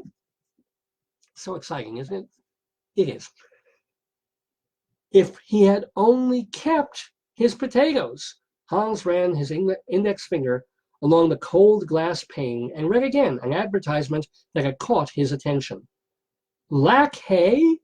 Oh, this is someone who lacks hay. Lack hay. We'll trade young Tyrolean cow with calf in exchange for feeding 7 heifers through winter. Desperate. Inquire in office. Look here, Papa! Exclaimed Hans, pointing to the ad. Oh, there's a big picture in here, which I will save for you. We'll go back to it, I promise. 7 heifers eat a lot of hay, Hansel. Papa rubbed his chin. Rub. We have barely touched our old hay since our cows died, Papa. Our hay mow is still full. I think we can make it, Hans, Papa exclaimed as he rushed into the newspaper's office. On his way out, he was clutching and reading a slip of paper with a farmer's address. They hastened to the upper part of town and found the house. Papa knocked. Noisy ducks splashed in the water of a nearby brook. Kind of splashing noise there. Their squawking made it impossible to hear anything. That's kind of a... All right, make believe it's a squawk, right? Papa knocked on the door again. I don't think anybody is home, Hansel, said Papa. I don't think they can hear because of the ducks, Papa. Let's try the barn door. Papa knocked, and soon the farmer opened the door and invited them in. The cows and heifers came down from the mountains last week, the farmer explained. The cow in the stall over there is the one I would give you for feeding my heifers through the winter. Hans's heartbreak quickened at the sight of the beautiful cow. She even had horns, must be a Jewish cow, bright eyes, and a short, well-shaped head. She was shorter than the local breeds and was well-proportioned. Yes, indeed. Hans stroked her hide. The fur was still coarse and thick from her stay in the Alps. And by the way, I promised you a picture. Look at this cow. Just feast your eyes in all its beautiful bovinity. Oh, isn't it utterly beautiful? Oh, it's music to Hans's ears. Oh, yeah. Oh, so exciting. I'm just getting to the next thing here. Papa tested the cow's fat-covered ribcage and her growing udder. Honk, honk, honk, honk. He walked the cow up and down behind the stalls, and there was no trace of a limp. Papa's face glowed with satisfaction. Her calves will be small, but since she comes from very good stock, you'll probably want to keep her female calves. The farmer brought ropes. If you will take proper care of my cows and heifers, she is all yours. Is it a deal? It's a deal! The men's handshake sealed the bargain. Papa took a shortcut to the railroad station. They loaded the cow and heifers onto the train. I mean, it'd be cool if you could do that on the Long Island Railroad or Metro North. It's like, because people bring dogs sometimes and seeing eye things and animals in containers. But it's like, oh, wait, no, cow coming on. No, and of course the LIR conductors, many of whom are assholes, and be like, no, he needs his own ticket. It can be a senior if he's old enough, but I don't know where I'm going with this. Anyway, they bring the cow on the train, and they climb into the coach. Hans pressed his flushed face against the cold window. The winter's first snowflakes were beginning to fall. Hans kept wiping the steam off the train window all the way home until they came to his potato field. Mr. Kaiser and his horses had done a good job dragging away the remaining boulders that Hans had not been able to haul away. I don't know what your mama, or I don't know whether mama told you, Hansel, Papa said, but Sepp dropped in yesterday. Sepp is Mr. Kaiser's son, and Hans kind of was friends with him when he was working on that other farm. So Sepp dropped in yesterday, says Hans's father. His father says, we can have the field by the tracks for free next year, and we can borrow his horses when he doesn't need them. God bless Mr. Kaiser, Papa. We can use an extra field next year, Hans said with feeling. It seemed unbelievable. He never dreamed that a person could receive so many favors in one day. Papa nodded. Mr. Kaiser is a good man. It's too bad that most people don't know him better, Papa. Yes, Hansel. People tend to jump to conclusions rather than finding out for themselves. Kind of a Boo Radley moment in this book. Papa? Yes, Hansel. You know, Hans hesitated, and then he went on. When I first saw Mr. Kaiser, that rocky potato field, rocky potato was eating tomato. Yep, watch a potato. Okay.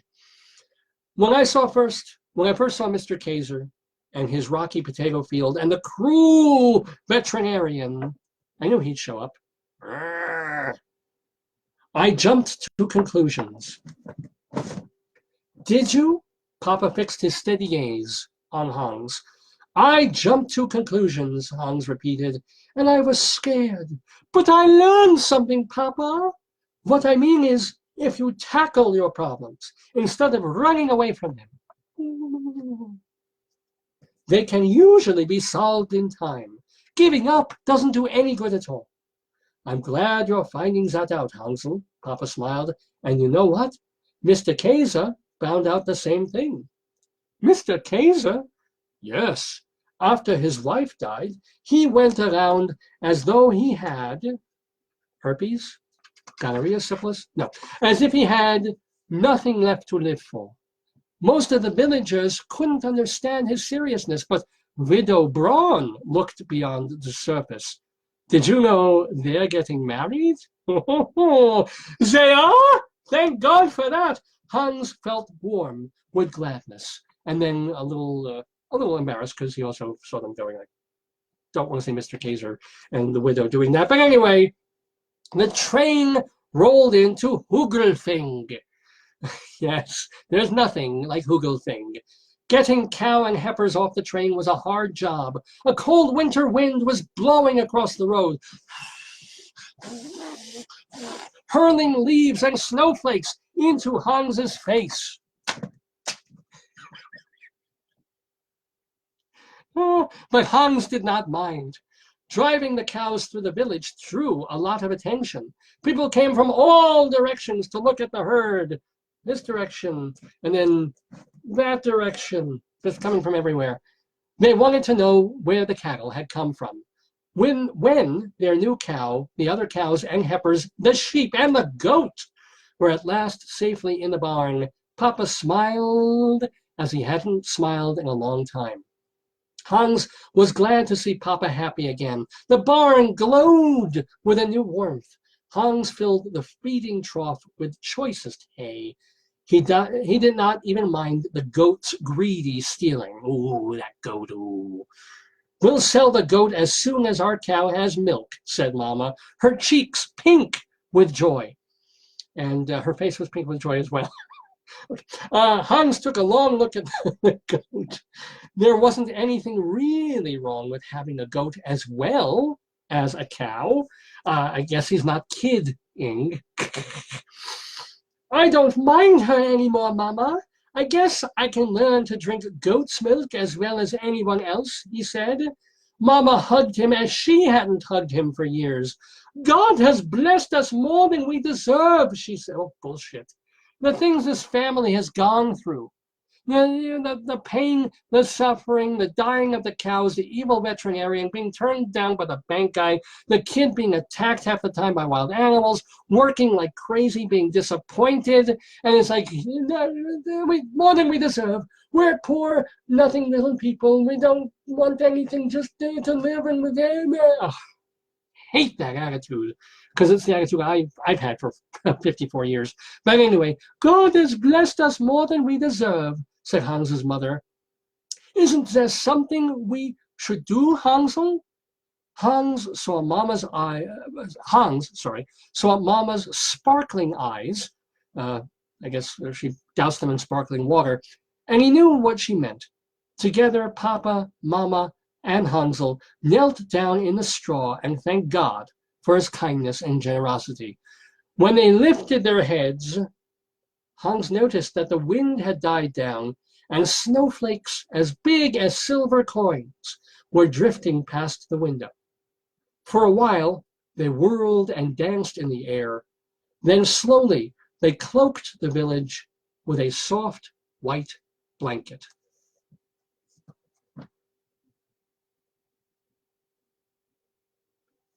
And that is the end of A Cow for Hansel here on Dave's Gone By Erna Holyer.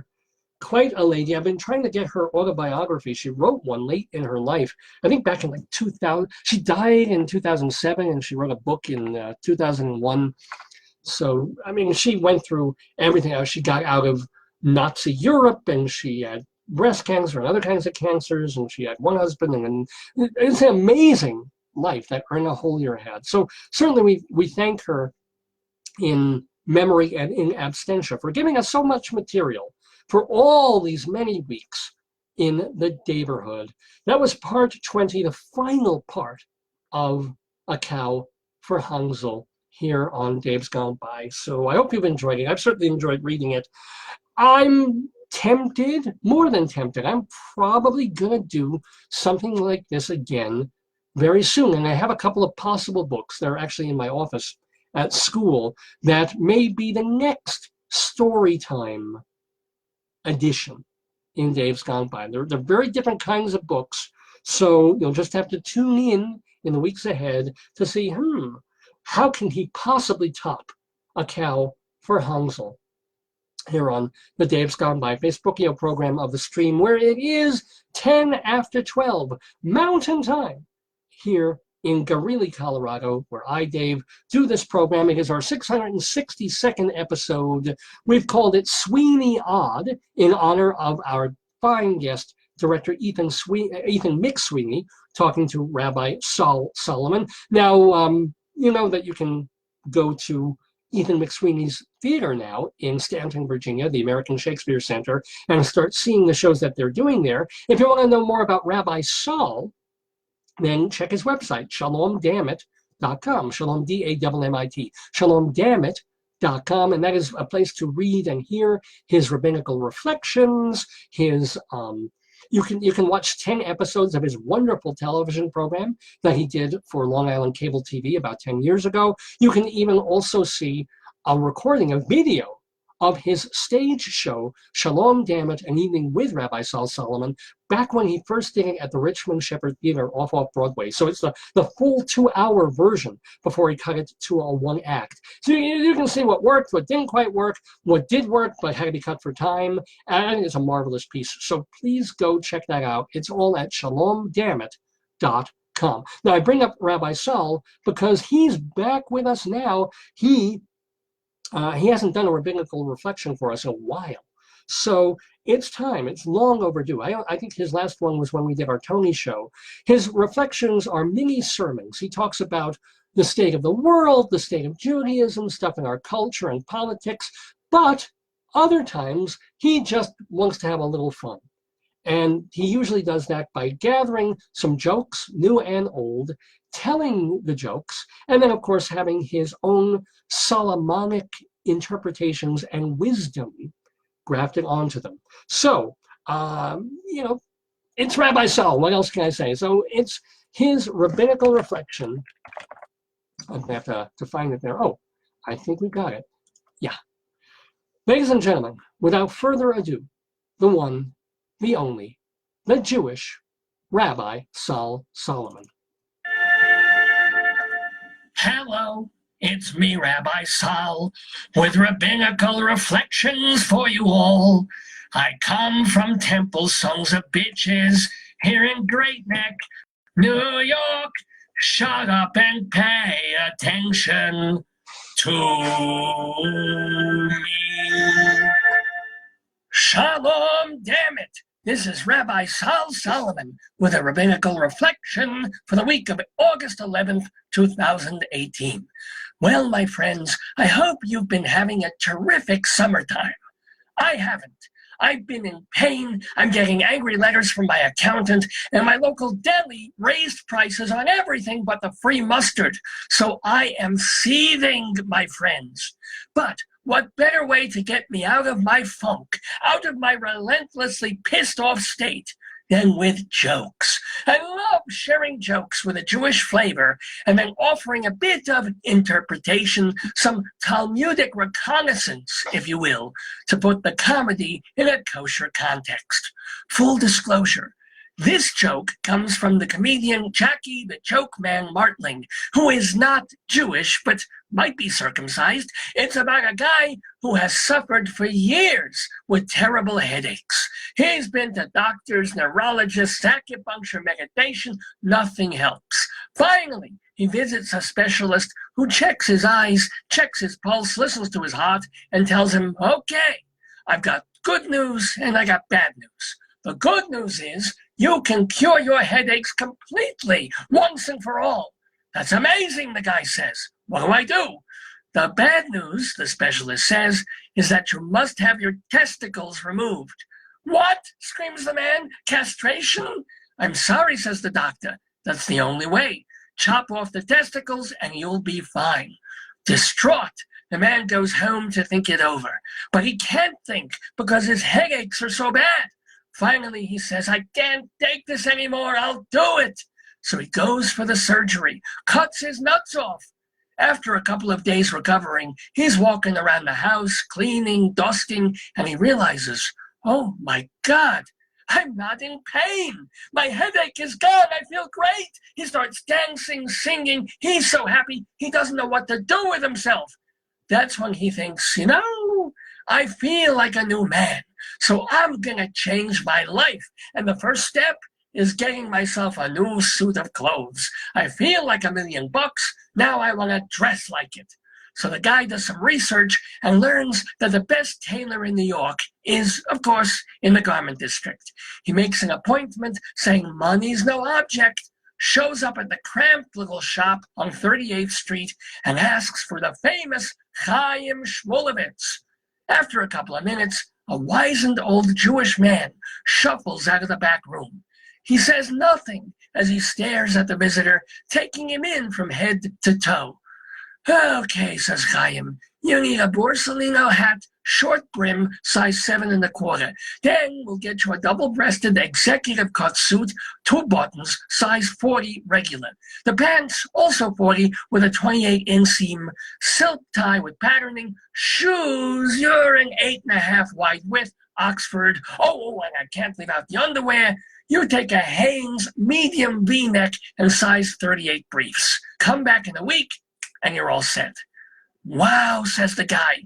I heard you were good, but that's amazing. Just by looking at me, you got my whole style to a T, including the sizes. Of course I did, says Chaim. I'm not in the business 60 years without being the best. However, says the guy, you did make one mistake. For the underpants, I take a 34 brief, not a 38. Mister, don't tell me my job. You take a medium undershirt and size 38 on the briefs, and that's that. Excuse me, says the man.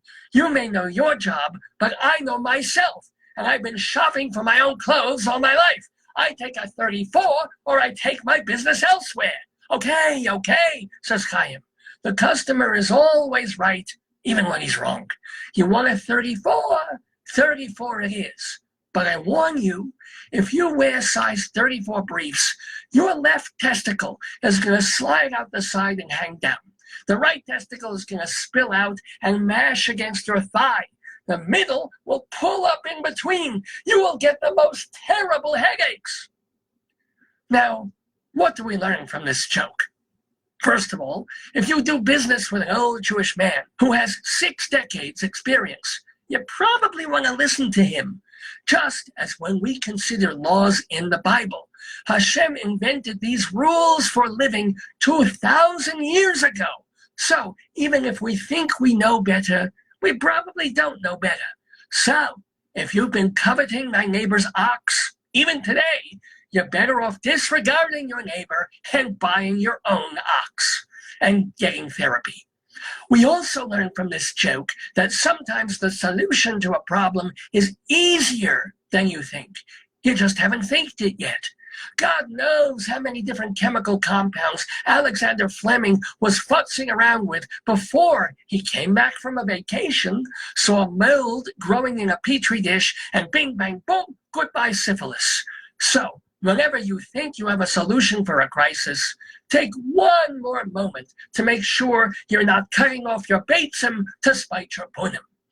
On to the next joke.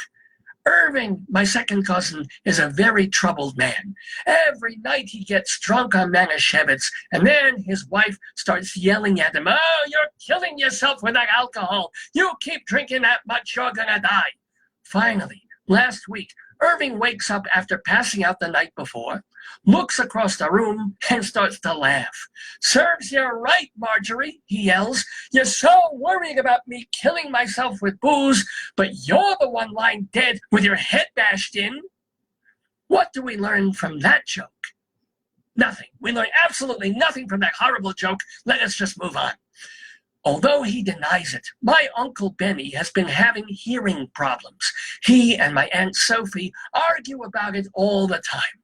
Finally, she demands he visit an audiologist. Benny tells the guy, "I'm fine, there's no problem. I'm only here because my wife says she has seen some changes." "Oh," says the doctor, "can you describe the symptoms?" "Of course I can," my uncle says. "There's Homer, who's bald and yellow, his wife Marge, who has big blue hair." Ah, the vanity of older men. We don't want to admit that once we're 50, everything goes downhill faster than a raisinette falling out of the box and rolling under your couch. For many of us, admitting to a physical or mental weakness is tantamount to giving up. Today, we spot one gray hair in the beard. Tomorrow, we're in a nursing home. But as we live longer and longer in the world, we have to get used to diminished capacity and asking for help when we need it. If you can't walk across the room without a cane, you don't vista vec forever in a chair. You grab a cane and walk. If you have diabetes, you poke your thumb every morning and get on with your day. If it's her anniversary and your wife wants a little fun, you take a blue pill. You wait an hour and then you give her the best 2.5 minutes of her life. In all cases, you acknowledge the obstacle and then work your way around it. Just remember, whether it's diabetes, hearing, or headaches, change your underwear first. You never know. This has been a rabbinical reflection from Rabbi Sol Solomon, Temple Sons of Bitches in Great Neck, New York.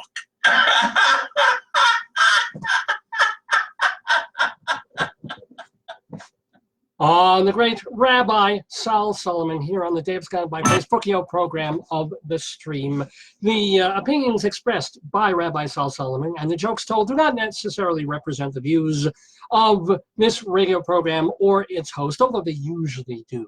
So we thank Rabbi Sol. And remember, to find out more about him and to hear more of his rabbinical reflections and read them too, you can go to shalomdammit.com. Well, it is 20 after 12 Mountain Time here in the Radio Daverhood, doing a different Radio Dave location this week, as I've said before, but we're still making whoopee, ladies and gentlemen, and we do have one segment left in this week's show live here on this Saturday, August 11th, 2018, our Sweeney Odd telecast, and it has to do with words. Of course, I'm going to pick something that has to do with words. We've been doing this for a few months, and I really enjoy it. It's called Dave's Big Dictionary. Here it is, the Merriam-Webster's Dictionary, 75,000 definitions. Normally, my wife will be the one early in the show. She will thumb through and put her thumb or finger down on a word at complete random, and then it's my job to come up with something to talk about for 5 or 10 minutes about that word later on in the show.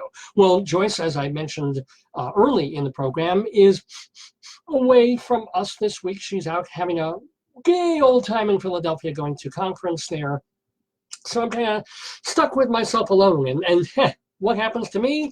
Well, yeah, my finger way early in the show landed on, of all things, an entire page, a page that looks like this in the dictionary. I don't know if you can read it or see it. It's really, really small. So I'm going to probably need my glasses again for this, but it's a periodic table of elements. That's what my finger landed on for Dave's Big Dictionary. So for all of you still listening to the show, we got Melba and David and Michael and Kathleen, who has the same name as a famous actress, but is a different Kathleen. Hello. And to Bert and to Kat Ann. So great to see all of you here on Dave's Gone By. Yes, this segment is Dave's Big Dictionary.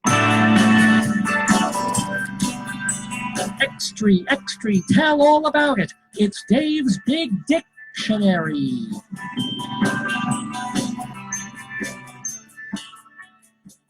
Yes, indeed. So here's what we do on this. I now have just a couple of minutes to talk about the periodic table, which is, that's where my finger landed. That's, that is going to be my subject of Dave's Big Dictionary today. What about the periodic table of elements? So let's take a quick look at it, or at least I will. Let's see if these glasses are even good enough for me to see this here. Not really. Well, as I mentioned earlier, helium is still number one with a bullet. They haven't been able to displace helium as number one. And then something called LR. Oh, no, it might be L. No, it's capital L, small r, is number 103. Lurium. And by the way, as you all know, that is in the actinide series. And those are the ones that weren't there, I think, back when I was going to school in junior high school and high school. And they had the periodic tables on the walls. I don't think they had lurium and, oh my God, no, they have no, N-O, okay? Noium. It's an element that you never actually want to use. They've got MD, which has been doctored with, so you don't want to use that one either. They've got FM, which you have to use transistors for. Let's try some more of these. S, E-S. Oh, my Aunt Esther is an element, and she certainly has some elements of fun to her. 97 is BB. Yeah, BB. We've got 93 is AM. So I'm not sure what it is, but we do know what it am. I amuse myself, if no one else, for this sort of thing. Oh, and number 94, element number 94 on the periodic table is poo. I shit you not. It's poo. You. Rather smelly element it must be. Who else? 92 is U. Did you know that you were an element? It's just the letter U. I don't know. Is that uranium? Wouldn't that be number 238 or something? Anyway, do we have any other good ones? We've got number 61. Element 61 is PM. So if you want to message me about that, that'd be cool. Number 66 is DY. So don't touch that one or else you'll die. Number 68, ER. What do I want to say about number 68, ER? This is the kind of comedy Dave does on the. What else we got there? We've got other elements. Number 109. Ooh, MT. I guess that's not full. It's MT. Number 48 is CD. So I guess you can put women's clothes on that one. We've got number 31, capital G, small a. So that one's on my mind. We have, that one was subtle, wasn't it? And you still got the early ones, the ones that we all remember from school. There's magnesium up there, sodium, chloride, of course, helium. Helium is number 2. So after hydrogen, you got helium, He. What else? Number 29 is capital C, small u. So, oh yes, I see you. Right before it, I'm not sure if Ni is the one for nickel. So Ni, which is ni. They are the scientists who say ni. How much more can I milk this? I'm not sure. Number 39 is the letter Y. Don't know, just is Y. I'll try one more. Oh, I should have quit while I was ahead, shouldn't I? Let's see. 84 is capital P, small o. So it's Po. But maybe one day it will be rich. Anywho, so that's part one of looking back at something that I would say that I haven't seen in so many years, but it's not true, because actually one of the classrooms that I teach in at UNC, and I teach English, but it shows you where they throw teachers and students anywhere they can, is in a building that also is devoted to the sciences. So here I am dealing with English composition and research papers, and it's like on the wall is the periodic table. And I haven't, I was in that room 32 times last spring, just a couple of months ago. And I can't say that I ever really stared at and looked at and checked out the periodic table and said, huh, how many, do they have all 103 or however? It's actually more than that, because the bottom table isn't the last one. The last one is number 112, which is CN. If they match 112 CN with number 7N, you have a TV network there. It's a thought. But we all remember, thinking about the periodic table does just make me remember high school and science classes, which even though I don't have the brain for it, I am not a science-related person, and I have no head for the higher mathematics. I didn't, biology was cool, because biology was mostly memorization and how things work, and this part of the body is called this, and that part of the body is that. Don't ask me to dissect a frog, not because I'm squeamish about that. I'm squeamish about human blood and shots and stuff like that. But dissecting a frog was just along the lines of, it was dead already. Didn't really mind that much cutting it open. It didn't freak me. And even opening it up and looking inside, it was just like I couldn't follow it. There'd be a diagram on the board or back then they had these transparencies, and so they'd show what the inside of a frog was meant to look like, what the parts were labeled, and it should correspond to the frog that you have on the lab desk in front of you. And it didn't. The liver was where the heart should have been. The lung was, I couldn't find the lung, I couldn't find this piece and that part. The cloaca I was able to find. Always able somehow to find the frog's cloaca. But the rest of the bits of the little tadpole or toad that was in formaldehyde there, couldn't do it. It was splayed out in front of me.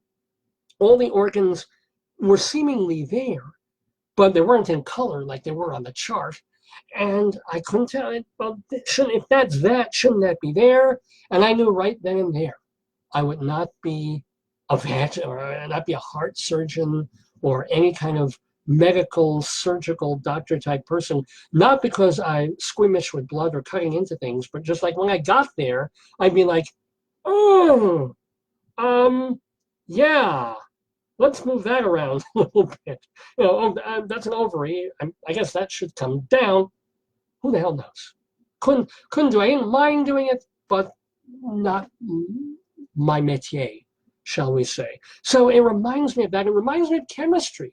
And I also enjoyed chemistry. I liked the logic of the way these elements would bond together. That if you put this with Na and Cl, it creates salt. Because and then you start drawing these things of those little hexagons and pentagrams and or pentagons, excuse me. Sometimes I was at war with the Pentagon, but that's something else. No, but they connect them and they form these chains and the helixes, and I found that fascinating, and I was able to follow it. I thought that was kind of cool. However, dealing with open flames and test tubes and Bunsen burners, I never had an accident, I never dropped anything, I never burned myself, and yet I always felt I was one moment away from doing so. I got the little tongs, and I remember, I literally have sense memory of my fingers almost shaking, holding the tongs of a burner over the flame with my goggles on and thinking, if I do this just 10 seconds too long, the glass will break, shards will fly everywhere into my fellow students, and I'll fail. I'll fail the course for the day. But forget hurting anybody. It's going to be bad for me. So I went through it and saw the changes that the compounds made, but that too was not for me. And then I went on to physics. And forget physics. Physics was the one that I couldn't even understand. And that was the one I didn't have to do anything. The professor, the teacher would point a laser now and again to wake us all up. But in terms of having to cut things open, having to take blood, having to take chemicals and pour them and burn them and heat them and put on an oven. And no, physics, you just sort of sat there and did word problems and try to understand Newton's laws of things. And I was just like, bye, I'm out of here. Mentally, completely checked out. But at that point, at least we weren't dealing with this periodic table, which I kind of, so when I see or think about a periodic table, it makes me think about all those years in school, in the classroom, didn't matter what subject it was. You would look at one of the walls and there would be that cool periodic table, and sometimes during homeroom when you're bored, it's one of those things you start to try to memorize, and it's like, hydrogen 1, helium 2, and this, that, and that, because this one, it doesn't actually say it underneath on this list, but in the, I remember in the tables that they had on the walls back at our school, they would actually have the name, not just the abbreviation and the letter, but the actual name of the element. And that was cool. So you could remember, you could learn, aha, this is cesium, this is magnesium, this is, let's try another one here. What do we got here? What was TC? The hell would talcum, maybe it's talcum. ZR, Zarabvinil. I think the best way to end this, I kind of tailed off there, I'm sorry. I was going so well there, talking about the periodic table, and I didn't know what the hell I'd talk about. But yeah, then, we're a week away from school starting here again. at the University of Northern Colorado.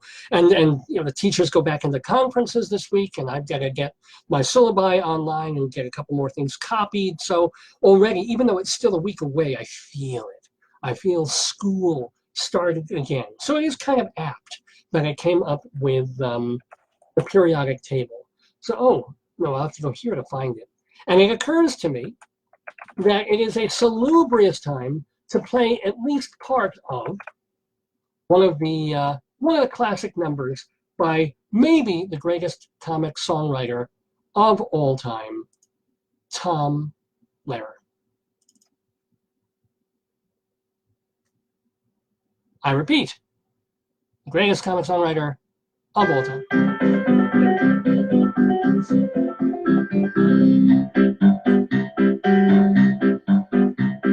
There's antimony, arsenic, aluminum, selenium, and hydrogen, and oxygen, and nitrogen, and rhenium, and nickel, neodymium, neptunium, germanium, and iron, americium, ruthenium, uranium, europium, zirconium, lutetium, vanadium, and lanthanum, and osmium, and astatine, and radium, and gold, protactinium, and indium, and gallium, and iodine, and thorium, and thulium, and thallium.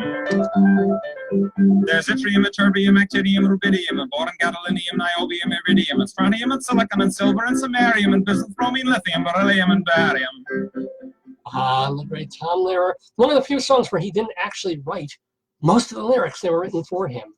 And yes, you know, people have asked me, why don't I get Tom Lehrer on the show? I mean, my gosh, how do you not want to talk to Tom Lehrer? And believe me, a few years ago, I tried. I actually called him, reached him. So I did actually get to have a brief conversation with Tom Lehrer, but he is long retired from teaching, long retired from music and comedy. And he's an older man now, but he was in quite good shape when I spoke to him. But it was just like, you know, when he put out the big Rhino compilation of his work, like his old albums were re-released, a couple of rarities, and they put it together in a wonderful box set, and he did a bit of promotion for that. He did some newspaper interviews, he went on Dr. Demento, but he did that like in 2000.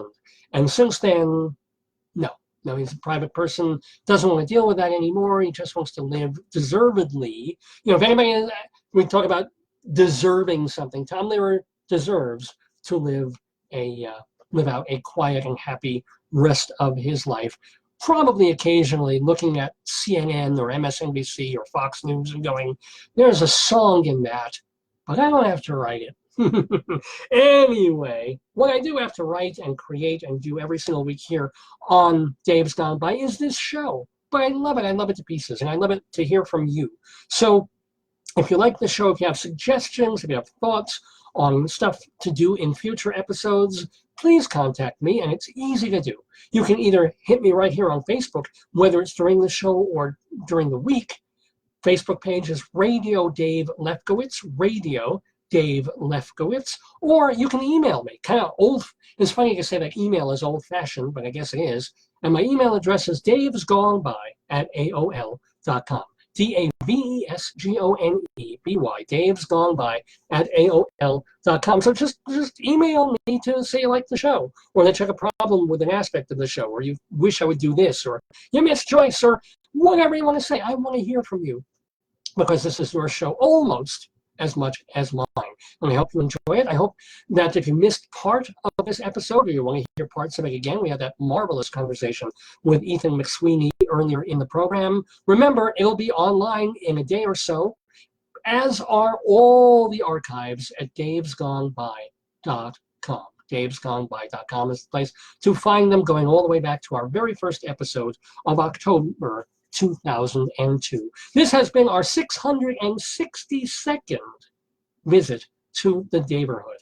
And I love it, you know, about as much as I did 15 and a half years ago. I wouldn't do it if I didn't love doing it, and I still do. Although now I have to worry about, oh, gosh, my lips look a little juicy there, which never had to worry about that when it was just me and a microphone and a bunch of dials. But anyway, Monday. Thank you, by the way, so many people for tuning in. Karen and Lorraine and Bert and Kathleen and Michael and David, and so many folks have tuned in.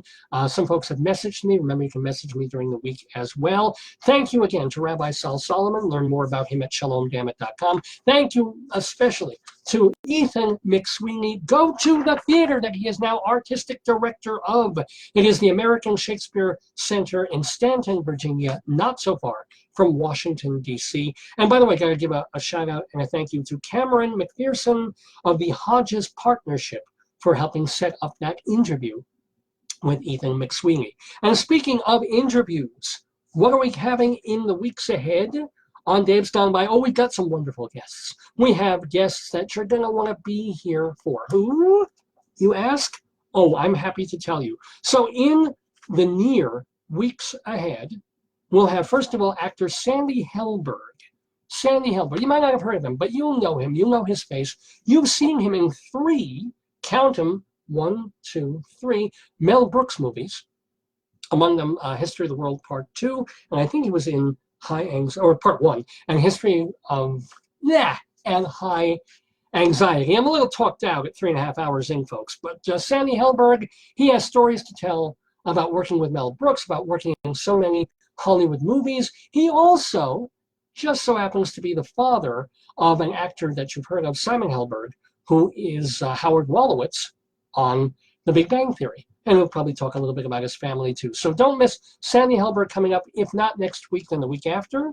We also have Long Island comedian Stevie GB, aka Steve Gianturco. He's been a comedian now for 25 years. This is marking his 25th anniversary in comedy, staying mostly in Long Island and a little bit of Manhattan, but he's getting a lot more gigs now, and he's done a short film. So he'll be playing on Long Island a few times in August and then into September. If you don't know who he is, he's very cool, and he's pretty funny, and he works clean most of the time, and he has funny stories, great personality. You're going to want to hear us talk with Long Island comedian Stevie GB. That's coming up in the weeks ahead, as is a chat with a writer, a screenwriter named Carl Gottlieb. Carl is something of a legend in screenwriting parts, well, because he wrote for such TV shows as The Newhart Show, the original one, and All in the Family, and The Odd Couple. He worked on those. He co-wrote a little movie. You probably heard of this one. I'll use Worm to show it. Or actually, it should be just like this. That's right. Carl Gottlieb was one of the writers and adapters of a book by Peter Benchley called Jaws. He was a friend of Steven Spielberg. Spielberg called him in to help brush up the screenplay and make it more playable and cut out some things. And Gottlieb did that and was not expecting Jaws to be the movie that it became, the juggernaut, the Jaws-gernaut that it became. So he has Jaws stories and Spielberg stories. He also co-wrote the Steve Martin movie, The Jerk, that Carl Reiner created. I mean, it's just like Carl Gottlieb. This man will be with us in the Daverhood in the weeks ahead. So to find out who's going to be on when, best way is to go to our website, davesgoneby.com, and of course, check our Facebook feed right here at Radio Dave Lefkowitz. Last thing I really want to say is, if you have people who would like and enjoy the show or portions of it, remember to invite them to tune in, to like our Facebook page, to become part of it, to follow us, or even, and this is the cool thing, to make sure you see us first. So when you have like or follow, click the thing that says see us first, and that will remind you instantly when we're on live on Saturday mornings, or the rare times during the week when we post something for you to see. And by the way, I also have a Twitter account, Radio Dave 2 is my Twitter account, Radio Dave 2, and Rabbi Sol is at Rabbi Sol Solomon. Well, it just remains for me to say at 1:45 Mountain Time here on this Saturday, August 11th, is to wish you, all my UNC friends and people, one more week of fun. I know everybody's going to be rushing around trying to finish the stuff they had 2 months to do before they start teaching again, but try and find some time to enjoy the week ahead here in Colorado or wherever you are. I want to give a shout out to, our friend in the Daverhood. I mentioned him before, Charlie Gross. He co-hosts that show, Two on the Aisle, the theater review show on Manhattan Cable. Forgot to mention, Charlie, Mazel Tov, speaking of silver anniversaries, his 25th anniversary with his wonderful wife, Marjorie. They're celebrating that this weekend, I believe, either tomorrow or Monday, and they're having a little party in the temple where they first met. So a big, big mazel tov from me and Rabbi Sol to Charlie Gross and his wife, Margie, and to their kids as well. So, and what a great way to end it. I start the show like all these bad things happen this summer, such a crappy summer, and the hail and the illness and this, and I was like, I've done my radio show. I've talked to people. I've gotten things off my chest. I've had laughs and fun with you and with all the crazy stuff in my head. And I get to wish a very good friend of mine a most happy anniversary. You can see my whole attitude has changed. I'll be back to being miserable in half an hour. But right now, I shall sing. No, I won't sing. But Van Morrison will. Now, this is way cool. I didn't even know about this. I had this album for a while, but they re-released Van Morrison's Moondance, his second best album, a couple of years ago. And it's one of those things where they re-release it, they remaster the original disc, but then they also get all these rarities and they clog it up with first takes and fifth takes and 12 takes. It's much of a muchness, as these things are. Even the Dylan bootlegs now are just way too much stuff. But if you poke around, if you look around for the gems, there are some in this Moondance collection. And I still cannot believe that this song did not make Moondance, or it would sound even better on maybe his band and street choir.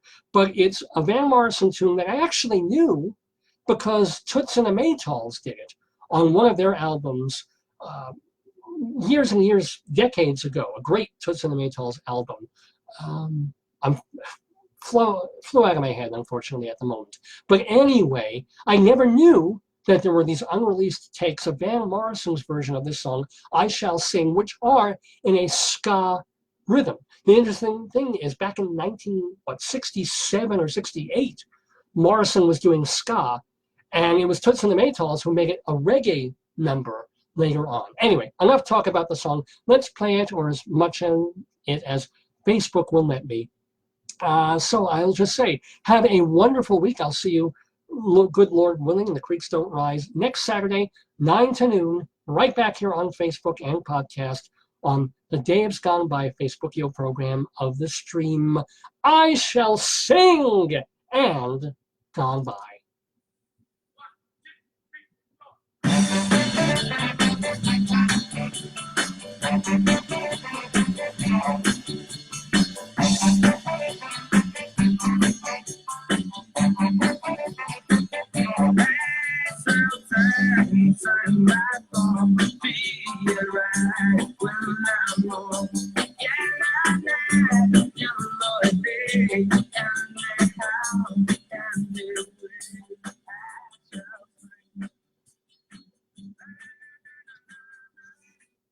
Yes, Van Morrison there. Have a great one. See you in a week.